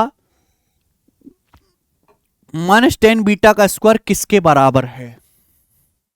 किसके किसके किसके बराबर है बताओ। 1 plus 10 alpha into 10 beta, value रख लेते हैं, क्या वैल्यू रख लें? एल्फा और बीटा को यहां से 45 डिग्री रख लो, 0 90 पे तो 10 प्रॉब्लम कर सकता है, तो मैंने 45 डिग्री पुट कर लिया। ये 10 45 1 1 सेम हो गया, 10 45 1 होता है, 10 45 1 होता है, 1 प्लस 1 2 का स्क्वायर 4 4 आ रहा है बेटा। देखो 4 कौन से ऑप्शन में, अल्फा बीटा 45 रखेंगे तो ये 1 गुणा 1 1 हो गया, सेक 45 रूट 2 का स्क्वायर 2, सेक 45 रूट 2 का स्क्वायर 2, ये 2 दूनी 4 हो रहा है, ये क्या आएगा बेटा, ये भी 1 गुणा 1 1 हो जाएगा, ये रूट 2 का स्क्वायर 2 एकम 2 हो जाएगा, गड़बड़ है, ये अकेला ऑप्शन 4 हो रहा है, बी आंसर है। तो यहां पे आप बेसिक से भी कर सकते हैं, स्क्वायर खोल के, स्क्वायर खोलोगे तो भी हो जाएगा और वैल्यू पुटिंग से भी हो जाएगा, दोनों रास्ते हैं। आइए, ट्राइंगल एबीसी में एक सर्कल अंकित है जिसका कोण भी समकोण है, AB 5 है, BC 12 है, तो सर्कल की त्रिज्या क्या है? अरे यार कितना बेसिक डायरेक्ट सवाल आया है कि त्रिभुज एबीसी है मेरे भाई, त्रिभुज एबीसी है जिसमें B समकोण है। तो इस तरीके से मेरे दोस्त आपके सामने एक राइट एंगल ट्राइंगल है जिसमें B समकोण है ABC, और आपसे बोला AB 5 BC 12, तो AC आपका 13 हो जाएगा, क्योंकि 5 12 13 ट्रिपलेट होता है। अब बोला है a circle is inscribed in A triangle. Is inscribed का मतलब एक सर्कल इस ट्राइंगल के अंदर है ऐसा जो तीनों भुजाओं को टच करता है। What the radius of circle, इस सर्कल की रेडियस क्या होगी? क्या आपको राइट एंगल ट्राइंगल के इन सर्कल की रेडियस का फॉर्मूला पता है? नहीं पता है मेरे दोस्तों, तो आपको पता होना चाहिए था। ठीक है, इस बुक में आपको फॉर्मूला मिल जाएगा, कॉन्सेप्ट किंग वाली बुक में। ठीक है भाई, ये सरकम सेंटर है, इन सेंटर में भी मिल जाएगा, राइट एंगल ट्राइंगल में भी मिल जाएगा मेरे दोस्तों। ये देखिए, ये रहा फॉर्मूला। अगर आपके पास एक समकोण त्रिभुज है जिसकी भुजाएं पी बी और एच हैं, पी बी एच, तो उसकी इन रेडियस का फॉर्मूला ये लिख रहा, स्मॉल आर बराबर P plus B minus H बटे दो, P plus B minus H बटे दो। हर एक कॉन्सेप्ट बड़े डिटेल में लिखा है, प्रूफ भी किया गया है। तो यहां पर मेरे दोस्तों ये लगाना है, 90 डिग्री बनाने वाली भुजाएं 5 बार हैं। हाइपोटेनस मैंने पता लगाया पाइथागोरस से, 5 प्लस 12 17 माइनस 13 4, 4 बटे 2 2 आ जाएगा। तो इन रेडियस आएगी 2 सेंटीमीटर। 2 इस सवाल का आंसर था, C option. Again a easy question, आइए। The ratio of sum of interior angle to the sum of exterior angle of a regular polygon of n sides is 7/2. n भुजाओं वाले एक नियमित बहुभुज के आंतरिक कोणों के योग और बाह्य कोणों के योग का अनुपात 7/2 है। बहुभुज के आंतरिक कोण का माप क्या है? इंटीरियर एंगल की वैल्यू क्या है? बहुत बढ़िया भाई, अगर आपके पास एक रेगुलर पॉलीगन है, रेगुलर पॉलीगन, तो इसके रेगुलर पॉलीगन जिसमें n साइड है, तो इसके इंटीरियर एंगल का सम क्या होता है? आंतरिक कोणों का सम होता है n-2 गुणा 180 डिग्री। इंटीरियर एंगल का सम है। किसी रेगुलर पॉलीगन में अगर n साइड है तो उसके एक्सटीरियर एंगल का सम क्या होता है? 360 डिग्री। किसी रेगुलर पॉलीगन में कितनी भी साइड हो, एक्सटीरियर एंगल का सम 360 डिग्री होता है। सवाल में दिया इंटीरियर एंगल के सम और एक्सटीरियर एंगल के सम का रेशियो जो है वो आपको 7/2 दिया है। ये रेशियो आपको 7/2 दिया है। तो कैन आई कैलकुलेट? 180 से 360 दो बार, 2 से 2 कट जाएगा, ये 2 उधर जाएगा मेरे दोस्तों, तो n बराबर आ जाएगा 7 2 9, 9 आ गया। यानी कि रेगुलर पॉलीगन में 9 भुजाएं हैं। आपसे पूछा आंतरिक कोण, अगर रेगुलर पॉलीगन में 9 भुजाएं तो रेगुलर पॉलीगन का एक्सटीरियर एंगल यानी कि बाह्य कोण क्या आएगा? रेगुलर पॉलीगन का एक्सटीरियर एंगल आएगा 360 degree by n। 360 degree by 9, direct formula 40 degree. ये उस समबाहुभुज का प्रत्येक बाह्य कोण हो गया। तो आंतरिक कोण क्या होगा? एक्सटीरियर और इंटीरियर का सम 180 होना चाहिए। 180 डिग्री में से एक्सटीरियर 40 डिग्री घटा देंगे तो प्रत्येक आंतरिक कोण आ जाएगा D option 140 degree. 140 degree answer है। सवाल नंबर 23, एक समकोण त्रिभुज एबीसी में एंगल ए बराबर 90। तो मैंने बना लिया एंगल ए 90 है, तो ये आपका एंगल ए हो गया 90 डिग्री। ए बी सी समकोण त्रिभुज बन गया। बोला एडी बीसी पे परपेंडिकुलर है, तो ये जो लाइन है एडी, ये बीसी हाइपोटेनस पे परपेंडिकुलर हो गई एडी। ठीक, एंगल सी एडी 7, तो सी एडी ये वाला एंगल आपका 60 डिग्री का है, 60 डिग्री का। ठीक है, बीसी 6, बीसी मतलब हाइपोटेनस 6 सेंटीमीटर है। तो आपसे पूछा ए बी किसके बराबर है? ए बी की लंबाई निकालनी है। ए बी की लंबाई ये 60 है, 90 है, तो 30 डिग्री आ जाएगा। 30 डिग्री ये भाई, अगर ये ए बी सी में एंगल ए 90 डिग्री का है, ए डी परपेंडिकुलर है, ये 90 है, 60 है, तो 30 डिग्री बचेगा। अब मुझे इसकी जरूरत ही नहीं, मुझे इसकी कोई जरूरत नहीं है भाई, इसकी कोनो जरूरत नहीं। मैं जानता हूं किसी भी राइट एंगल ट्राइंगल में 30 डिग्री के सामने 1 यूनिट होता है, 90 डिग्री के सामने 2 यूनिट होता है। अगर 2 यूनिट के लिए 6 सेंटीमीटर है तो 1 यूनिट के लिए 3 सेंटीमीटर है। 30 डिग्री के सामने जो भी लेंथ है 90 डिग्री के सामने उसका डबल होता है। बीसी की लंबाई अगर यहां पे आपका 6 सेंटीमीटर है तो ए बी की लंबाई 3 सेंटीमीटर है। मुझे लगता है ये तो बहुत ही आसान क्वेश्चन था। आ जाइए, आयत एबीसीडी में एसी विकर्णों में से एक है। तो रेक्टेंगल एबीसीडी है मेरे दोस्तों इस तरीके से, ये मैं बना लेता हूं, थोड़ा सा कंप्रेस कर लेते हैं इसे। यस, ये rectangle A B C D है। रेक्टेंगल में आमने सामने भुजाएं बराबर होती हैं। AC डायगोनल है, तो AC क्या है, नथिंग बट द विकर्ण, विकर्णों में से एक है। तो यहां पे दो इक्वेशन बनती हैं, AC प्लस AB बराबर 3AD, AC plus AB 3AD है, AC माइनस AD 4 है, AC माइनस AD 4 है। तो ट्राइंगल का एरिया क्या है भाई, त्रिभुज का area, what the area of rectangle होगा ना, ये ट्राइंगल कहां से आया, what the area of rectangle आएगा, रेक्टेंगल। आयत का क्षेत्रफल क्या है, बताओ बेटा, आयत का क्षेत्रफल आपको बताना है, करिए।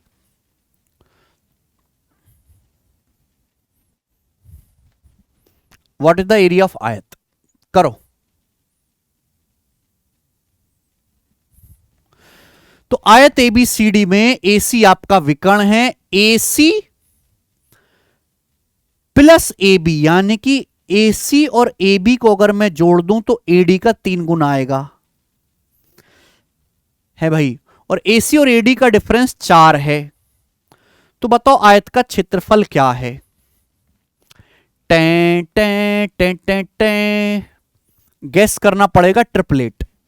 आप ये मान लीजिए कि आयत की लंबाई L है, ये चौड़ाई आपकी B है, और ये आपका विकर्ण D है, विकर्ण आपका D है। तो सवाल में क्या बोला है, AC प्लस AB, AC मतलब डायगोनल जो है, और आपका AB यानी कि जो लंबाई है वो आपकी भुजा AD, AD तो B है, जो AD है वही आपका B है, भुजा B का 3 गुना है। एक तो ये आपको इक्वेशन दे रखी है, दूसरा AC माइनस AD, AC आपका जो है आपका डायगोनल है, और AD ही तो आपकी चौड़ाई है, ये B है तो बेटा ये भी तो B आ जाएगा, डायगोनल में से भुजा B को घटाने पर 4 आना चाहिए। तो आप बताओ ऐसा कौन सा ट्रिपलेट है कि दो भुजाओं का डिफरेंस 4 हो, ये हाइपोटेनस और इसका डिफरेंस 4 हो, ऐसा कौन सा ट्रिपलेट आप गैस कर सकते हैं, बताओ।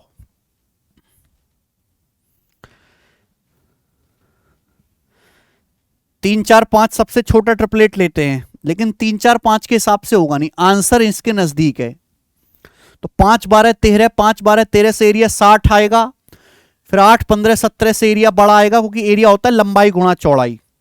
तो 3 4 5 का अगर मैं डबल करके देखूं, 6 8 10, 10 6 का डिफरेंस 4 मिल रहा है, ये तो नहीं भाई, अगर डायगोनल 10 है और चौड़ाई 4 है, 10 माइनस 6 4 होता है, ठीक है मेरे दोस्तों।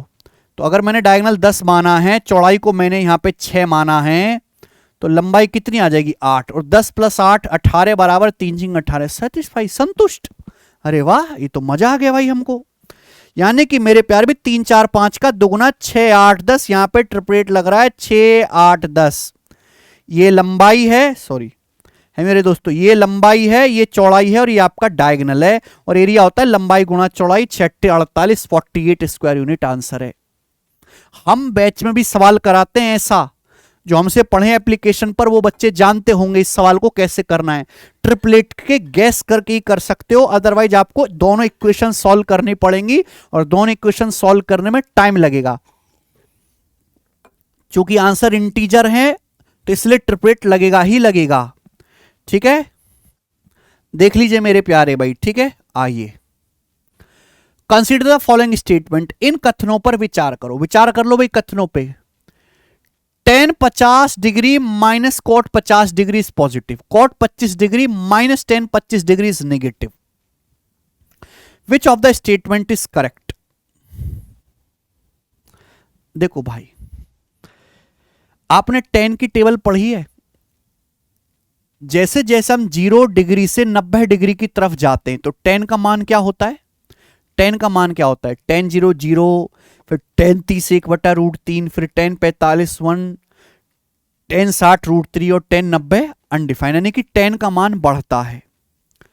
जैसे जैसे हम 0 से 90 डिग्री की तरफ जाते हैं तो tan का मान बढ़ता है, tan इज बढ़िंग, और 0 से 90 डिग्री की तरफ जाते हैं तो cot का मान घटता है, cot की वैल्यू घटती है मेरे प्यारे भाई, ठीक है। टेबल आप देखो ना कि भैया cot 0 अनडिफाइंड होगा, फिर ये आपका √3 होगा, फिर ये आपका 1 होगा, फिर आपका 1/√3 होगा, तो 0 होगा, तो cot की वैल्यू लगातार गिरती जा रही है। आपसे पूछा है tan 50 minus cot 50 is positive, आप इसको ना एक में ही रखो, या तो tan में रखो या cot में रखो। tan 50 है, 50 का कॉम्प्लीमेंट्री क्या होता है 40, 50 का कॉम्प्लीमेंट्री होता है 40, टेन बदलेगा कॉट में, तो कॉट 40 माइनस कॉट 50 है। अब आप मुझे बताओ कि जैसे जैसे एंगल बढ़ेगा कॉट का मान घटेगा। अगर एंगल बढ़ा है 40 से बड़ा है 50 तो कॉट की वैल्यू घटेगी, यानी कि कॉट 40 बड़ा होगा कॉट 50 कम होगा। बड़ी में से छोटी संख्या घटाएंगे तो पॉजिटिव आना है, पहली बात सही है। Cot 25 minus tan 25 is negative. तो ये देखिए सेकंड वाला एक ही में लाओ, यहां 10 है कॉट है गड़बड़ है, कॉट को भी 10 में लिख लो। कॉट 25 क्या होता है 25 का कॉम्प्लीमेंट्री 65 25 65 90, कॉट बदलेगा 10 में, तो 10 65 माइनस 10 25। अब जैसे जैसे मेरे प्यारे भाई हम जाते हैं, जैसे जैसे हम 10 में वैल्यू बढ़ाते हैं 10 बढ़ता है, एंगल का मान बढ़ेगा तो 10 की वैल्यू बढ़ेगी। 25 डिग्री से बड़ा होता है 65, तो 10 65 डिग्री बड़ा होगा, 10 25 डिग्री छोटा होगा। बड़ी में से छोटी संख्या घटाएंगे ये भी पॉजिटिव आएगा, लेकिन ये नेगेटिव लिख रहा है तो गलत है। तो पहला स्टेटमेंट ही सही होना चाहिए, A option first only is correct. ठीक है ना। 0 से 90 डिग्री की तरफ अपन लोग चलेंगे तो 10 का मान बढ़ेंगे, कॉट का मान घटेंगे।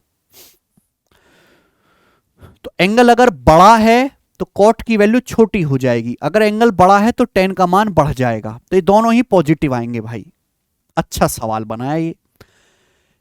Alpha minus beta alpha plus beta दोनों 0 से 90 डिग्री के बीच में हैं। 10 अल्फा प्लस बीटा √3, आप बताओ 10 अल्फा प्लस बीटा √3 है तो इसका मतलब अल्फा प्लस बीटा क्या होगा 60 डिग्री होगा, 60 डिग्री, क्योंकि 10 60 √3 होता है। 10 अल्फा माइनस बीटा 1/√3 है, इसका मतलब अल्फा माइनस बीटा क्या होगा 30 डिग्री होगा, कि 10 30 डिग्री का मान 1/√3 होता है। अगर यहां से अल्फा निकालूं तो जोड़ के आधा कर दो, 60 30 90 का आधा 45, बीटा का मान क्या आएगा 15 आएगा बेटा, 45 15 60, 45 में से 15 घटाएंगे 30। अल्फा का मान जोड़ के आधा करो, 60 30 90 का आधा 45, बीटा का मान घटा के आधा करो। 10 अल्फा इंटू कॉट 2 बीटा पूछा है तो अल्फा 45 है, 10 45 1 इंटू कॉट 2 बीटा, बीटा 15 है तो 15 दूनी 30, कॉट 30 डिग्री, कॉट 30 डिग्री होता है √3, कॉट 30 डिग्री का मान √3 के बराबर होता है, तो इस सवाल का आंसर √3 है, √3। बीटा की जगह 15 रखना था। तो ये एक अगेन आसान क्वेश्चन आया। सवाल लीजिए 27, sine square theta into cos square theta sec square theta plus cosec square theta का मान किसके बराबर है। वैल्यू पुटिंग कर सकते हो, लेकिन ये तो मुझे डायरेक्ट थ्योरम ही दिख रही है। क्या आपको थ्योरम याद नहीं? कितने बच्चे को याद है कि जो sec square theta plus cosec square theta है, sec square theta plus cosec square theta, ये प्लस का साइन मल्टीप्लाई में बदल जाता है। Sec square theta plus cosec square theta बराबर होता है sec square theta into cosec square theta के, one of the important theorem of त्रिकोणमिति। Sec square theta plus cosec square theta बराबर sec square theta into cosec square theta, सबकी गुणा है। Cos square into sec square 1 हो जाएगा 1, sine square into cosec square उल्टे होते 1 हो जाएगा 1, इसका आंसर है बी ऑप्शन 1। आसान सवाल करने के बाद आगे चलेंगे त्रिकोणमिति के एक और सवाल की तरफ। यदि 64 sign square theta plus 64 cos square theta 16 है, जहां थीटा 0 से 90 के बीच में, तो 10 प्लस कॉट क्या होगा बताइए। 64 sign square theta plus 64 cos square theta 16 है। देखो ये एक सिमेट्रिक सवाल है, ऑब्जर्वेशन वाला, इसमें कुछ सॉल्व नहीं करना आपको, है ना। ये दोनों एक जैसे हैं, 64 64 साइन स्क्वायर कॉस स्क्वायर, 64 का अंडर रूट 8 होता है, 8 प्लस 8 16। तो कहीं ऐसा तो नहीं मेरे प्यारे भाई कि ये भी 8 बन रहा हो और ये भी 8 बन रहा हो, यानी कि मेरे दोस्तों तभी बनेगा जब 64 की पावर 1/2 हो, यानी कि साइन स्क्वायर थीटा और कॉस स्क्वायर थीटा क्या हो, दोनों 1/2 हो, 1/2। अगर sign square theta cos square theta दोनों 1/2 के बराबर हैं मेरे प्यारे दोस्तों, क्योंकि 64 की पावर 1/2 करोगे 64 का अंडर रूट 8 आएगा, 64 की पावर 1/2 करोगे अंडर रूट 8 आएगा और 8 8 16 बनेगा। Sign square theta 1/2 cos square theta 1/2 दोनों बराबर होता है थीटा 45 डिग्री पे। भाई अगर थीटा 45 है तो साइन 45 भी 1/√2, कॉस 45 भी 1/√2, 1/√2 का स्क्वायर 1/2, 1/√2 का स्क्वायर 1/2। तो ये सॉल्व करने की बजाय ऑब्जर्वेशन वाला सवाल है, सोचना पड़ेगा इसमें। थीटा 45 है तो tan 45 1, cot 45 1, 1 + 1 2 इस सवाल का आंसर होना चाहिए बी ऑप्शन 2। ठीक है, बेसिक यहां पे एम जीएम का कॉन्सेप्ट है, पर वो आपको नहीं लगाना है। ठीक है जी, आगे आते हैं। यदि कॉसेक माइनस कॉट एम है, सेक माइनस टेन एन है, तो कॉसेक प्लस सेक किसके बराबर है? अच्छा, वैसे तो सामने सामने दिख रहा है, ए ऑप्शन दिख रहा है सामने सामने, ठीक है ना, ए। कैसे? देखो, कॉसेक माइनस कॉट एम है, तो मेरे भाई जब cosec theta minus cot theta M है, आपको पता है कॉसेक माइनस कॉट और कॉसेक प्लस कॉट एक दूसरे के उल्टे होते हैं। अगर कॉसेक माइनस कॉट एम में, तो मुझे बताओ cosec theta plus cot theta क्या होगा? कॉसेक माइनस कॉट और कॉसेक प्लस कॉट एक दूसरे के उल्टे होते हैं। अगर cosec theta minus cot theta M है, तो cosec theta plus cot theta 1/m होगा। हमें चाहिए कॉसेक, कैसे आएगा? अगर मैं इन दोनों को ऐड कर दूं, दोनों को जोड़ दूं, तो माइनस कॉट से कॉट कट जाएगा, कॉसेक प्लस कॉसेक क्या होगा? 2 कॉसेक थीटा, ये 2 कॉसेक थीटा आ जाएगा मेरे प्यारे भाई m + 1/m, m + 1/m, यानी कि कॉसेक थीटा की जो वैल्यू आएगी वो m + 1/m का आधा आ जाएगी। कॉसेक थीटा की वैल्यू m + 1/m का आधा। बिल्कुल सिमिलरली ऐसे सेक में भी लगेगा भाई, सेक माइनस टेन और सेक प्लस टेन भी एक दूसरे के उल्टे होते हैं। तो सेक माइनस टेन अगर 1/n है, तो सेक प्लस टेन 1/n आएगा, दोनों को जोड़ोगे तो सेक थीटा की वैल्यू n + 1/n का आधा आएगी, आधा। और आपसे क्या कहा गया है? आपसे पूछा कॉसेक प्लस सेक, यानी कि इन दोनों को भी ऐड करना है, तो ऐड करने पर आंसर आएगा, तो /2 आएगा, /2 अंदर m + 1/m n + 1/n, /2 आएगा, m + 1/m n + 1/n। तो पहला ऑप्शन ठीक है। तो अगेन दिस इज इजी सवाल, आपको पहले से थ्योरम पता होनी चाहिए। 30, मान लीजिए x एक पॉजिटिव इंटीजर है, मान लीजिए k एक पॉजिटिव इंटीजर है, k एक धनात्मक पूर्णांक है। तो बोला है जब इसको 1 + x³ 1 + x⁻6 से भाग दिया जाता है तो भागफल क्या होता है? रिमाइंडर नहीं पूछा, आपसे पूछा कोशेंट क्या आएगा।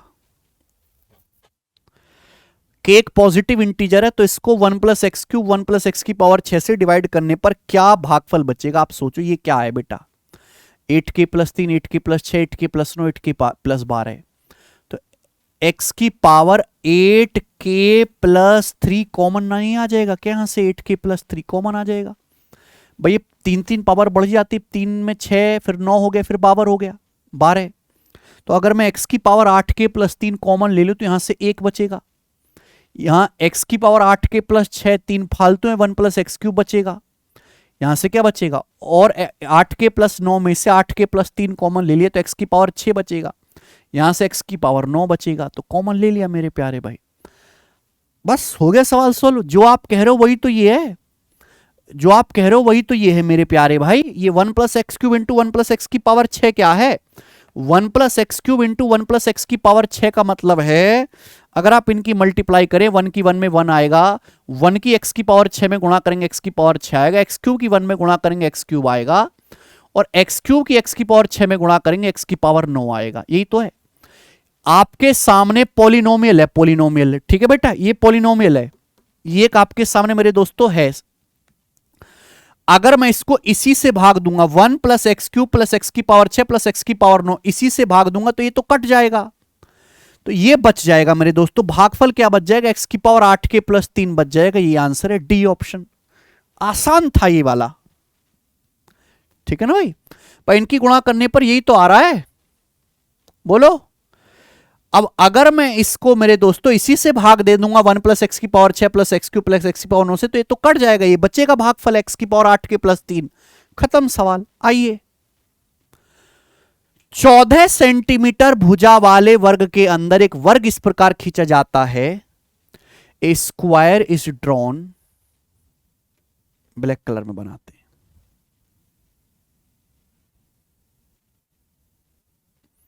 सवाल है, a square is drawn inside a square of side 14 centimetre in such a way that the corner of inner square coincide with the midpoint of side of outer square. What is the area lying between the two square? दोनों square के बीच का area क्या है?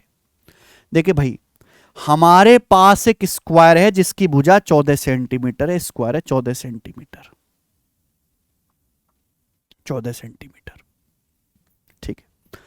अब इसके अंदर एक वर्ग खींचा जाता है कि आंतरिक वर्ग के जो कोने हैं, अंदर वर्ग खींचा जाता है, उसके जो कोने बाहरी वर्ग की भुजाओं के मध्य बिंदु हैं, मध्य बिंदु हैं।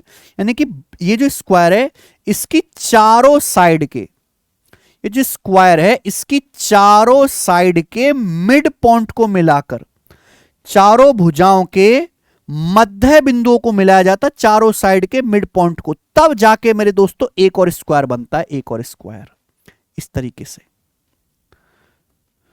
तो आपसे पूछा दोनों स्क्वायर के बीच का एरिया, तो दोनों स्क्वायर के जो बीच का एरिया है मेरे प्यारे भाई वो ये वाला है, ये जो आपको बताना है, दिस वन, ये और ये दोनों स्क्वायर के बीच का एरिया है, और ये पूरे बड़े स्क्वायर के एरिया का आधा होगा। भाई गजब की टेक्निक बताऊंगा, कहीं नहीं मिलेगी आपको। आप यहां पे देखो मेरे दोस्तों, इस तरीके से मिला दीजिए, ये सब बराबर है मेरे दोस्तों, सब बराबर है, सब यहां पे बराबर है। अगर ये एरिया 1 यूनिट है तो ये भी 1 है, ये भी 1 है मेरे दोस्तों, 1 1 लिख के आप कंफ्यूज हो जाओगे। अगर ये एरिया आपका ए है, ए, तो ये भी एरिया आपका ए है, ये भी आपका ए है, ये भी आपका ए है, ये भी ए है, ये भी ए है, सब बराबर है मेरे दोस्तों, है ना।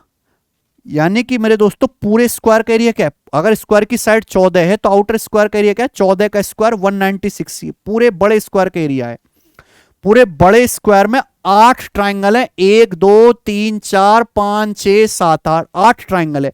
आपको 8 में से केवल आधों का ही लेना है, 4 का, 1 2 3 4, आधे का एरिया निकालना है।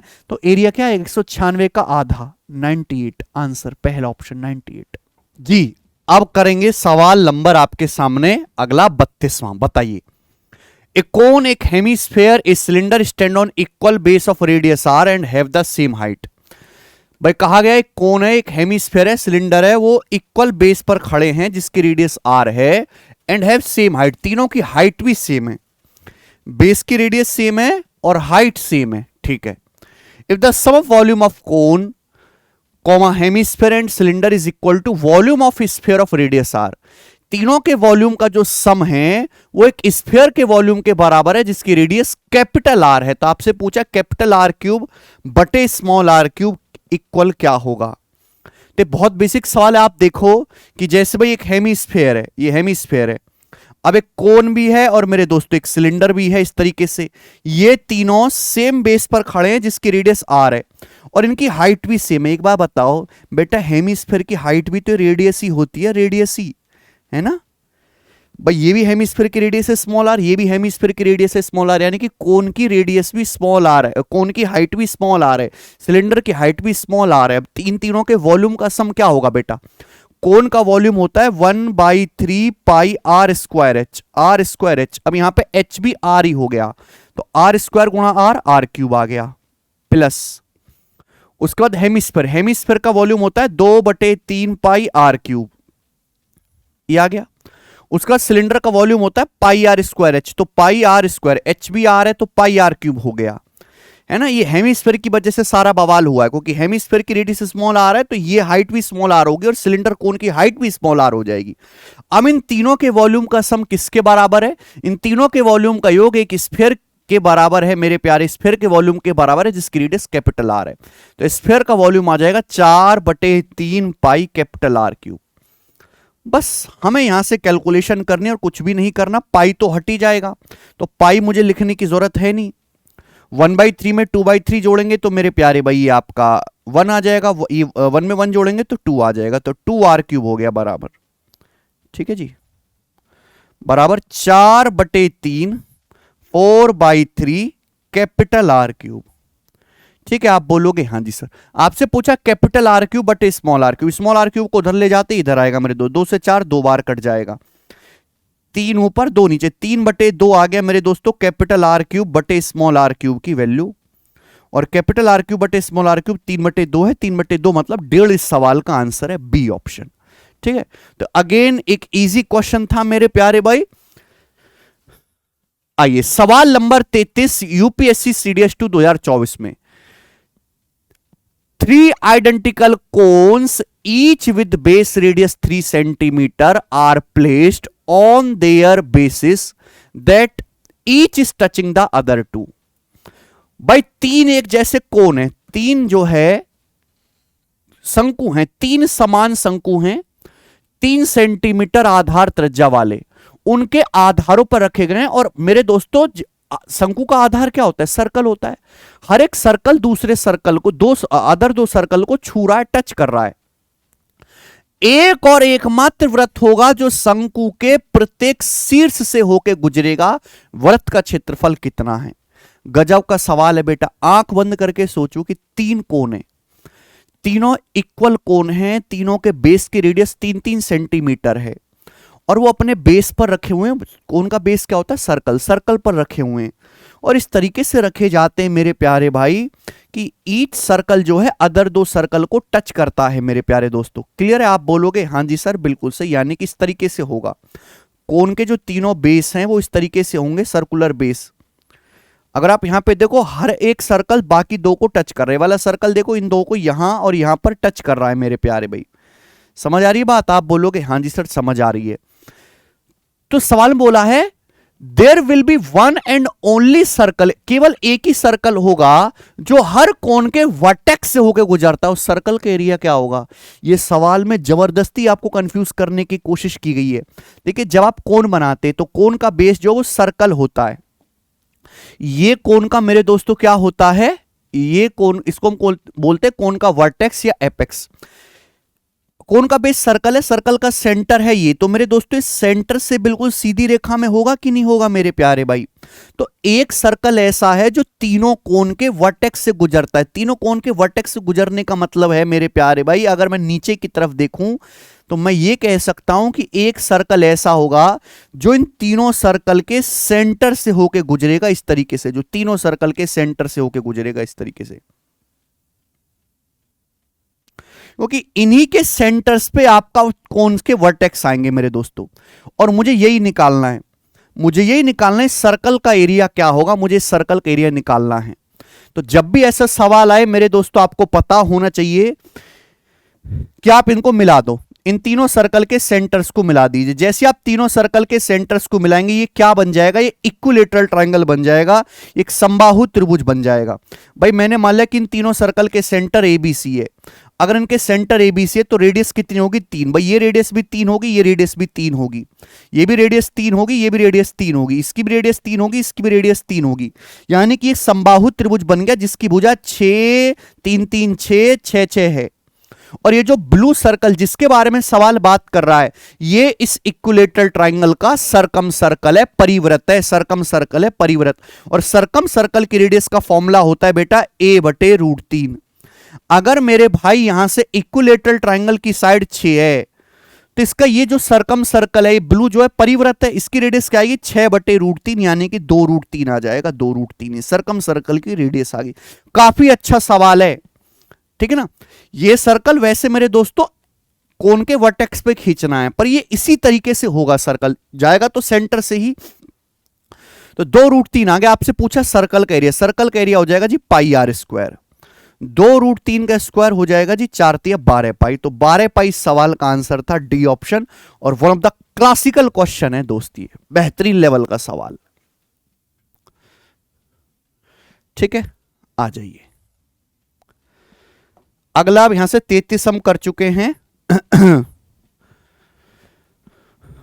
हाँ, अब यहां से मेरे दोस्तों वो क्वेश्चन मैं आपको कराऊंगा जिसमें एक ही स्टेटमेंट पे कई सवाल पूछे गए हैं। एसएससी में तो ऐसा पैटर्न नहीं चलता है, पर सीडीएस में ऐसा पैटर्न चलता है कि एक ही स्टेटमेंट पे कई सवाल पूछे जाते हैं, और खासकर एडवांस मैथ में। अगले 2 आइटम के लिए निम्नलिखित पर विचार करें। एबीसी एक त्रिभुज है जिसका कोण भी राइट एंगल है। AC माइनस ए बी 2 है, AC माइनस ए बी 2 है, BC 16 है, तो मेरे दोस्तों एंगल BAC थीटा है। Sine theta plus cos theta किसके बराबर है मेरे दोस्त, सोचो।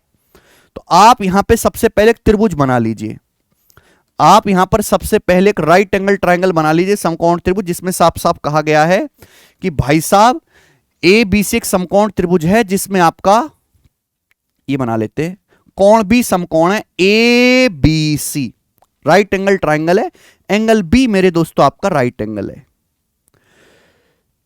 BC आपका 16 सेंटीमीटर है, BC की लंबाई आपको 16 दी है, और AC माइनस AB 2 है, AC माइनस AB 2 है, ठीक है, ये आपको दिया गया है। एंगल BAC थीटा, BAC यानी कि ये वाला जो एंगल है, ये एंगल आपसे थीटा कहा गया, आपसे पूछा sine plus cos. Sine plus cos निकालने के लिए मुझे AB और AC की वैल्यू पता करनी पड़ेगी, आप बताओ क्या होगी, जल्दी से बताओ।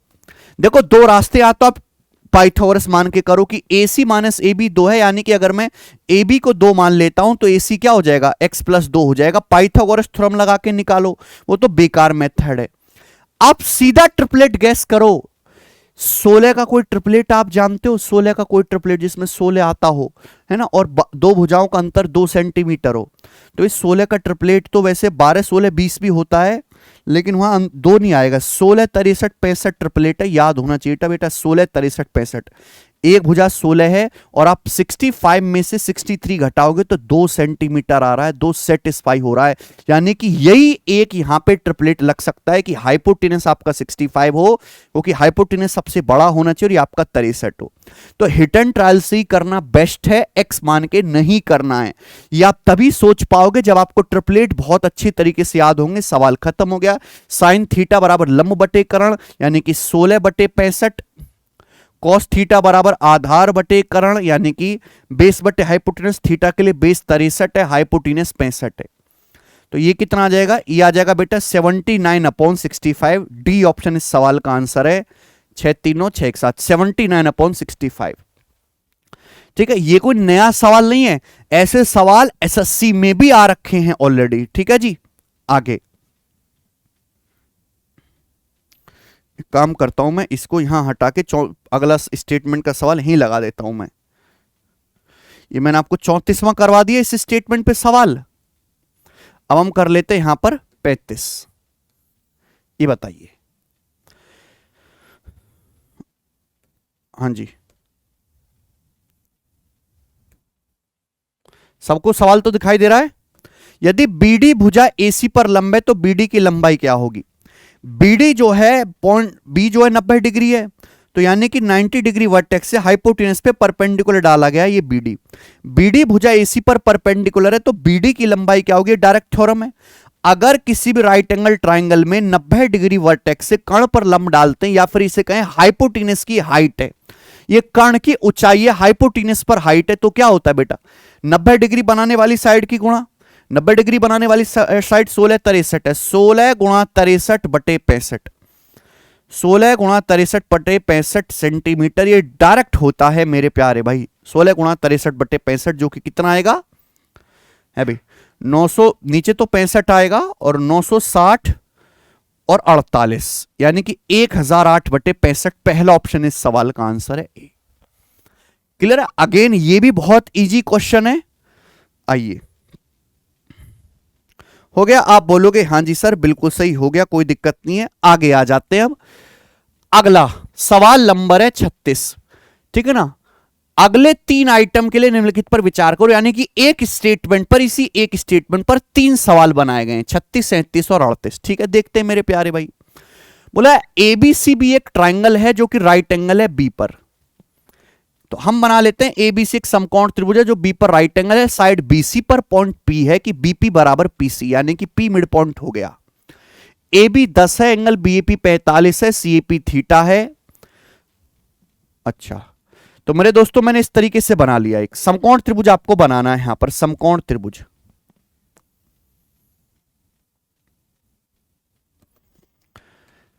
ABC एक राइट एंगल ट्राइंगल है, इस तरीके से ये हो गया ABC।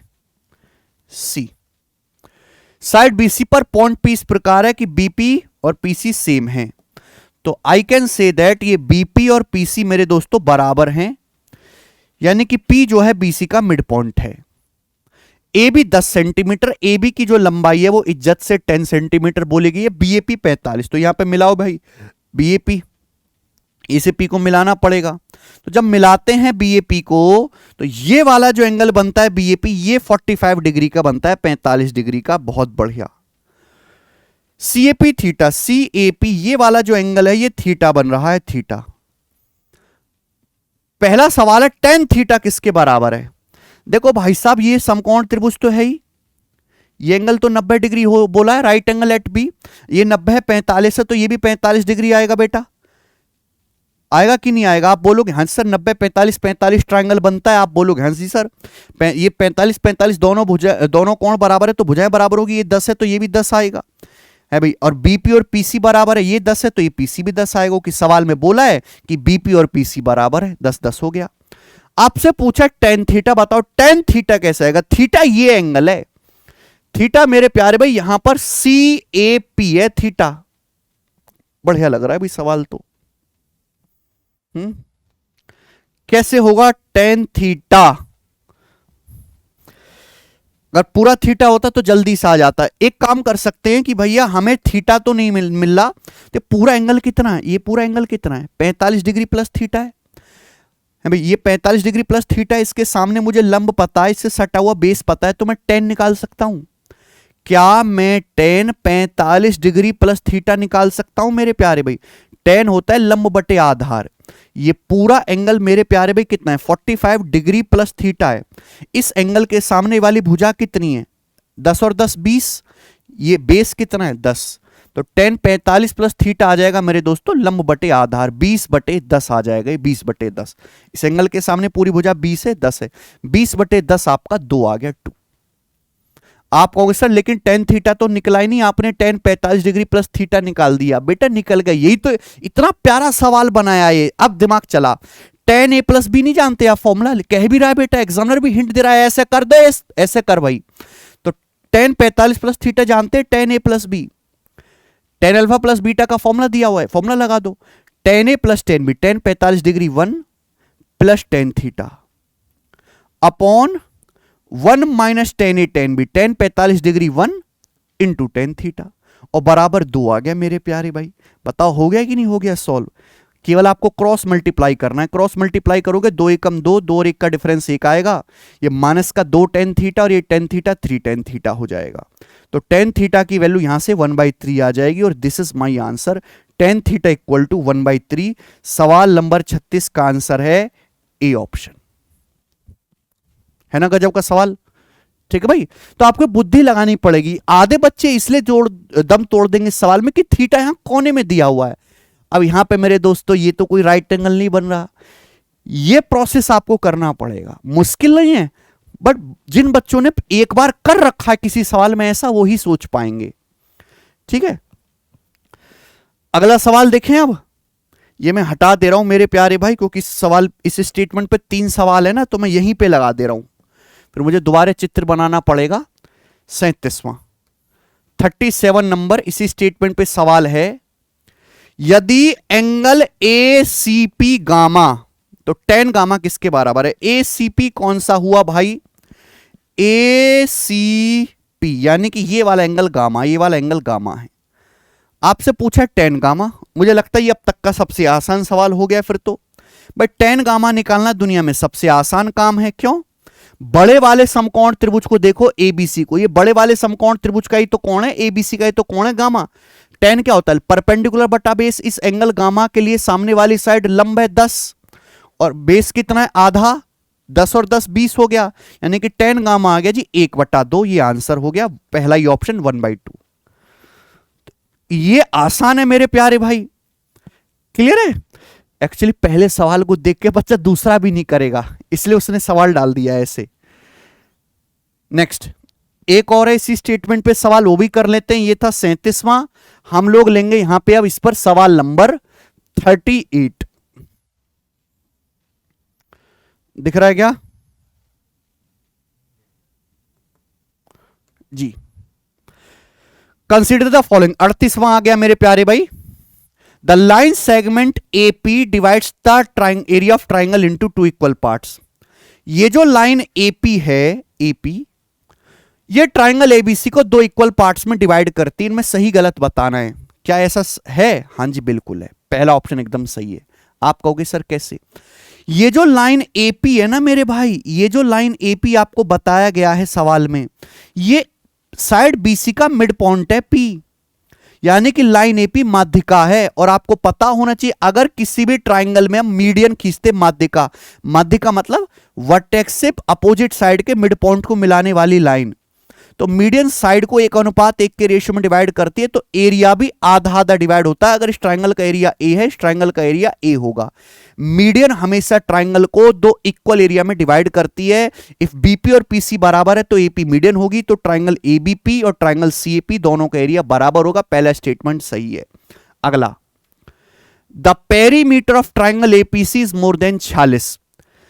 एपीसी का पेरीमीटर 46 से ज्यादा है। एपीसी ये वाला, इसका पेरीमीटर 46 से ज्यादा है, 46 से ज्यादा है एपीसी का परिमाप। ओके, देखते हैं परिमाप मतलब तीनों भुजाओं का योग। मुझे तीनों भुजाएं निकालनी पड़ेंगी एपीसी में। भाई अगर ये 10 है, 10 है तो ये कितना आ जाएगा? सोचो ना, अगर भाई ये 10 है, 10 है तो ये कितना आ जाएगा? 10√2 पाइथागोरस थ्योरम से 10√2। 45 डिग्री के सामने 10 है तो 90 डिग्री के सामने 10√2 होगा, √2 गुना। अब बताओ एसी कितना आएगा? बड़े वाले समकोण त्रिभुज को देखो, ये भुजा 10 और 10 20 है, ये भुजा 10 है, तो पाइथागोरस से क्या आएगा बेटा? √10² प्लस 20², यानी कि कितना आएगा? 400 और 100 500, 500 का अंडर कितना आएगा? 10√5। 500 का अंडर कितना आ जाएगा मेरे प्यारे? 10√5 आ जाएगा। आप बोलोगे हाँ जी सर। तो एपीसी का परिमाप क्या आएगा? तीनों को जोड़ो, तीनों को जोड़ोगे, ये साइड 10 है, ये 10√2 है, 10√5 है, ये साइड 10 है, 10√2 है, 10√5 है। तीनों को जोड़ने पर क्या आएगा मेरे प्यारे भाई? ये बताओ। 10 प्लस 10√2 प्लस 10√5, कुछ अलग सा बनाया है ये, ठीक है भाई। तो अलग अलग जोड़ लेते हैं बेटा। √2 क्या होता है? √2 होता है अप्रोक्स 1.414, याद है मुझे 1.414। 1.414 का 10 गुना यानी कि 14.1 हो जाएगा, 14.14। √5 क्या होता है? √5 होता है मेरे दोस्तों अप्रोक्स 2.24 के आसपास। इसका 10 गुना करेंगे तो ये 22 हो जाएगा मेरे प्यार में, 22.4 आएगा। तो 22 और 14 36 और 10 46, यानी कि 46 पॉइंट समथिंग बन रहा है। ये बन रहा है कि नहीं भाई? √2 की वैल्यू होती है 1.414 अप्रोक्स, √5 की वैल्यू होती है अप्रोक्स 2.24। ये वैल्यू याद होनी चाहिए मेरे प्यारे भाई, ठीक है ना? You should remember these beautiful values. अब अगर मैं इनको ऐड करूंगा तो 22 और 14 36 और 10 46, 46 हो गया इंटीजर पार्ट। डेसिमल और ऐड करूंगा तो 46 से ज्यादा हो जाएगा पेरीमीटर। ये भी सही है। सेकंड समझे होंगे ना? अच्छी बात है बेटा। आगे third, area of triangle APC 50 square centimetre. APC का एरिया 50 है। एपीसी मतलब कहां? ये वाला एपीसी मतलब ये वाला ट्राइंगल, इसका एरिया आपको बताना है क्या होगा। तो देखो किसी भी ट्राइंगल का एरिया एपीसी जो आपको दिखाई दे रहा, घबराना नहीं, आप निकाल सकते हो। ये एक ऑब्टूस एंगल ट्राइंगल है। ट्राइंगल कैसा भी, उसका एरिया होता है 1/2 आधार गुणा ऊंचाई, 1/2 बेस गुणा हाइट। अगर यहां पे देखें तो इसका बेस कितना? ये 10 है, इसका बेस ये 10 है, और सामने वाले वर्टेक्स से भी, ये इसके सामने वाला वर्टेक्स ए है, सामने वाले वर्टेक्स से हाइट भी तो 10 ही है। ये सामने वाले वर्टेक्स से हाइट डाला 10, यानी कि 100/2 50। ये भी सही है, यानी कि तीनों स्टेटमेंट सही है यहां से।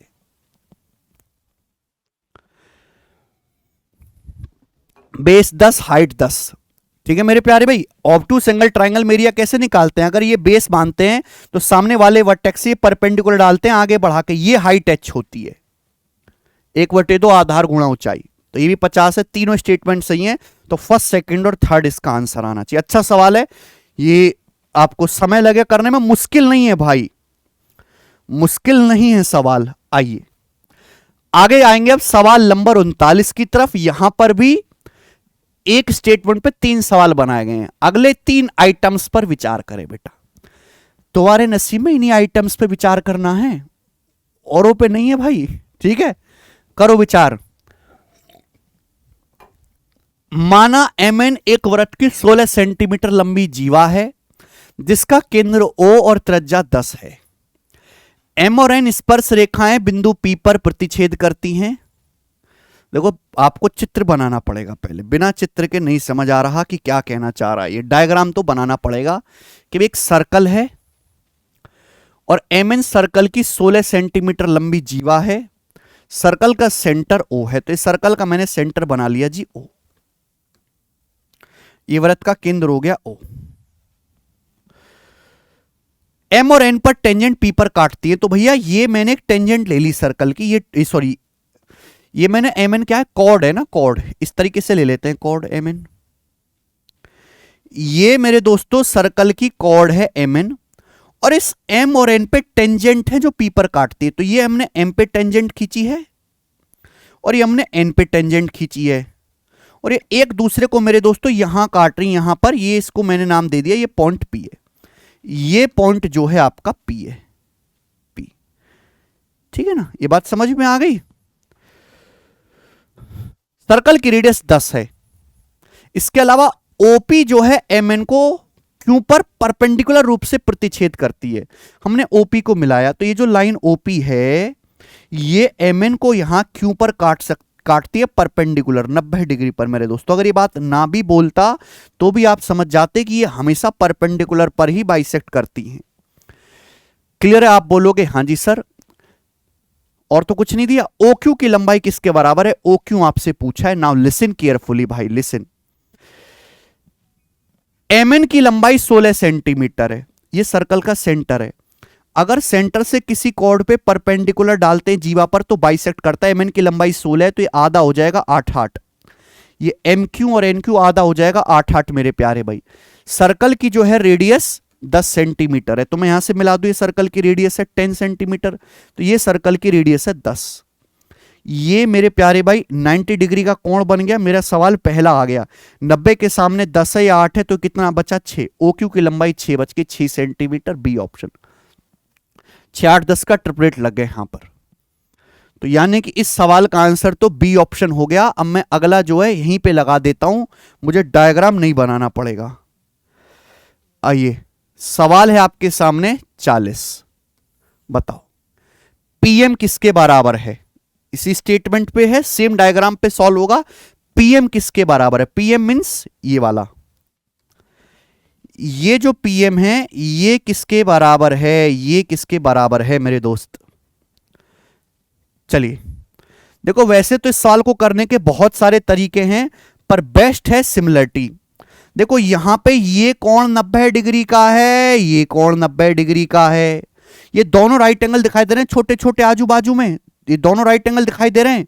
ये दोनों समकोण त्रिभुज आपको दिखाई दे रहे हैं कि ये वाला और एक वाला। PM इसी में आ रहा है ना, PM आ रहा है PQM में। ये दोनों राइट एंगल ट्रायंगल सिमिलर हैं बेटा, ये दोनों राइट एंगल ट्रायंगल एक दूसरे के सिमिलर है, समरूप है। दोनों राइट एंगल ट्रायंगल सिमिलर हैं। सिमिलरिटी आपको लगानी है कैसे भाई? अगर ये वाला कोण थीटा है, ये 90 है, तो ये कोण कितना बचा? 90 minus theta, 90 minus theta, theta 90, 90 minus theta, तो ये कितना बचेगा? थीटा, थीटा 90, ये कोण कितना हो गया? 90 माइनस थीटा। सिमिलर हो गए आजू बाजू के, सिमिलरिटी लगा दीजिए। तो देखो यहां 90 डिग्री के सामने PM है, 90 डिग्री के सामने PM है बच्चे, PM। यहां देखो यहां 90 डिग्री के सामने 10 है, 10 बराबर। यहां देखो 90 माइनस थीटा के सामने 8 है, 90 माइनस थीटा के सामने 8 है, 8। यहां देखेंगे 90 माइनस थीटा के सामने 6 है, 90 माइनस थीटा के सामने 6 है, तो PM बराबर आ गया 80/6 यानी कि 40/3, 40/3 आ गया, 40/3 आंसर है। 40/3 सी ऑप्शन करेक्ट है दोस्त। ठीक है ना? थीटा 90, ये 3 मैंने डॉट लगाए ना, 90 माइनस थीटा, फिर ये थीटा हो जाएगा 90 माइनस थीटा। सिमिलरिटी लगा ली, 90 के सामने PM है, यहाँ 90 के सामने 10 है, यहाँ 90 माइनस थीटा के सामने 8 है, 90 माइनस थीटा के सामने 6, 80/6, 40/3 आ गया। ये भी आसान सवाल है, सवाल नंबर 40। और मेरे प्यारे दोस्त, मैं इस लेक्चर का आखिरी सवाल करूंगा, सवाल नंबर 41। आ जाओ बेटे, आइए। What is the area of triangle O M N? Triangle O M N का एरिया क्या है? ओ एम एन, यानी कि आपको ये भी मिलाना पड़ेगा, इसको मिला दीजिए, ये मैंने मिला दिया। तो अब ये आपका ट्राइंगल बना मेरे दोस्तों O M N. O M N बनाना है ना आपको, ये बनेगा O M N. This is O M N triangle, इसका एरिया बताना है। तो इसका एरिया बड़ी आसानी से निकल जाएगा। एरिया होता है 1/2 बेस गुणा हाइट। आपको एम एन की लंबाई पता ही है बेटा, एम एन की लंबाई 16 है, एम एन की लंबाई 16, ये 8 है बेटा, एम एन की लंबाई 16 है। अगर एम एन की लंबाई 16 है ये पूरी की पूरी, सामने वाले वर्टेक्स से हाइट मेरे दोस्तों आपका 6 है, तो एरिया क्या आ जाएगा? एरिया आ जाएगा 1/2, बेस 16 पर हाइट 6 है, 16 6 96/2, 48 इस सवाल का आंसर आ जाएगा, डी ऑप्शन 48। ठीक है, देखने में सवाल मुश्किल था, वैसे आसान था। एम एन की लंबाई 16, ये जो है एम एन, इसकी लंबाई आपको 16 दी है, 16। ठीक है, सामने वाला वर्टेक्स है ओ से ये परपेंडिकुलर तो ये 90 डिग्री का कोण है, और ये हाइट कितनी मैंने निकाली है? 6 निकाली है। तो 1/2 16 गुणा 6 48 स्क्वायर सेंटीमीटर इस सवाल का आंसर आ गया मेरे प्यारे भाई। और इसी के साथ मैंने यूपीएससी सीडीएस 2 2024 में एडवांस मैथ के जितने भी शानदार शानदार सवाल थे सब करवा दिए। ये वो क्वेश्चन हैं जिनके दोबारा से रिपीट होने के चांसेस बहुत ज्यादा हैं, और आप कोई भी एग्जाम अगर देने जा रहे हो एसएससी का मेरे प्यारे भाई, तो इन सवालों को जरूर सॉल्व करके जाएं। ठीक है, इससे पहले भी सीडीएस के जितने पेपर हुए हैं मैंने सब सॉल्व करवा रखे इसी चैनल पे, maths concept king YouTube channel पे मेरे भाई। ठीक है, रात भर मेहनत करके मैंने आपके लिए मेरे दोस्तों वीडियो रिकॉर्ड करी है। ठीक है भाई, इन वीडियोस को देखो, आपको लगता है कि एक सिंपल सी वीडियो है, देख लेंगे बाद में, नहीं देखेंगे तो क्या फर्क पड़ता है, लेकिन हमारी बहुत ज्यादा मेहनत जाती है उसके पीछे। जो मैंने अपना 2 घंटा दिया है सवाल अरेंज करने में, टाइप करवाने में, सेपरेट करने में, फिर उनका सॉल्यूशन करवाया है आपको, फिर वीडियो अपलोड होगी, और आप उसको देखोगे नहीं, उससे बेनिफिट नहीं उठाओगे, तो हमारी मेहनत का कोई फायदा नहीं है मेरे भाई। ठीक है, यूट्यूब पर कोई भी एग्जाम हो सबसे पहले हम उसका सॉल्यूशन कराते हैं, सबसे पहले, और बेहतरीन सॉल्यूशन कराते हैं जिससे कि बच्चों को बेनिफिट मिले डायरेक्ट। ठीक है, 41 क्वेश्चंस मैंने आपको करवाए हैं। अगर आपने इन वीडियो से कुछ भी सीखा है तो मुझे कमेंट करके मेरे दोस्तों जरूर बताएं। इसके अलावा भी अगर आप एसएससी के किसी एग्जाम की तैयारी कर रहे हो, अगर आप एसएससी के किसी एग्जाम की तैयारी कर रहे हो, तो बेटा एसएससी 2022 में जितने भी पेपर हुए उनके बेस्ट सवालों का सॉल्यूशन कराया। बेस्ट में इसलिए करवाता हूं कि सारे सवालों का सॉल्यूशन करना पॉसिबल ही नहीं है, सारों की प्रैक्टिस करना, इतने ज्यादा होते हैं भाई। उसमें से छांट के जो अच्छे यूनिक सवाल है, मस्ट डू है, वही करवाता हूं। एसएससी 2023 के CGL, CHSL, CPO, MTS, selection post सब सॉल्व कराया है। एसएससी 2024 ऑल एग्जाम अभी तक हुए मैंने सॉल्व कराए भाई, जाके देखो तो सही आप। ठीक है भाई, हल्के हल्के भी सभी कराते हैं, मैं हल्के तो कराता ही हूं, और मैंने बेहतरीन वाले सवाल भी सॉल्व करवा रखे हैं दोस्त। ठीक है, तो इस वीडियो को ज्यादा से ज्यादा शेयर करो अपने दोस्तों के साथ। अगली एक सेपरेट वीडियो आएगी जिसमें मैं आपको सीडीएस के अर्थमेटिक के बेस्ट क्वेश्चन सॉल्व कराऊंगा, लेकिन वो तभी जब आप इस वीडियो पे कम से कम 15,000 लाइक करोगे और ज्यादा से ज्यादा इस वीडियो को अपने दोस्तों के साथ शेयर करोगे। बाय।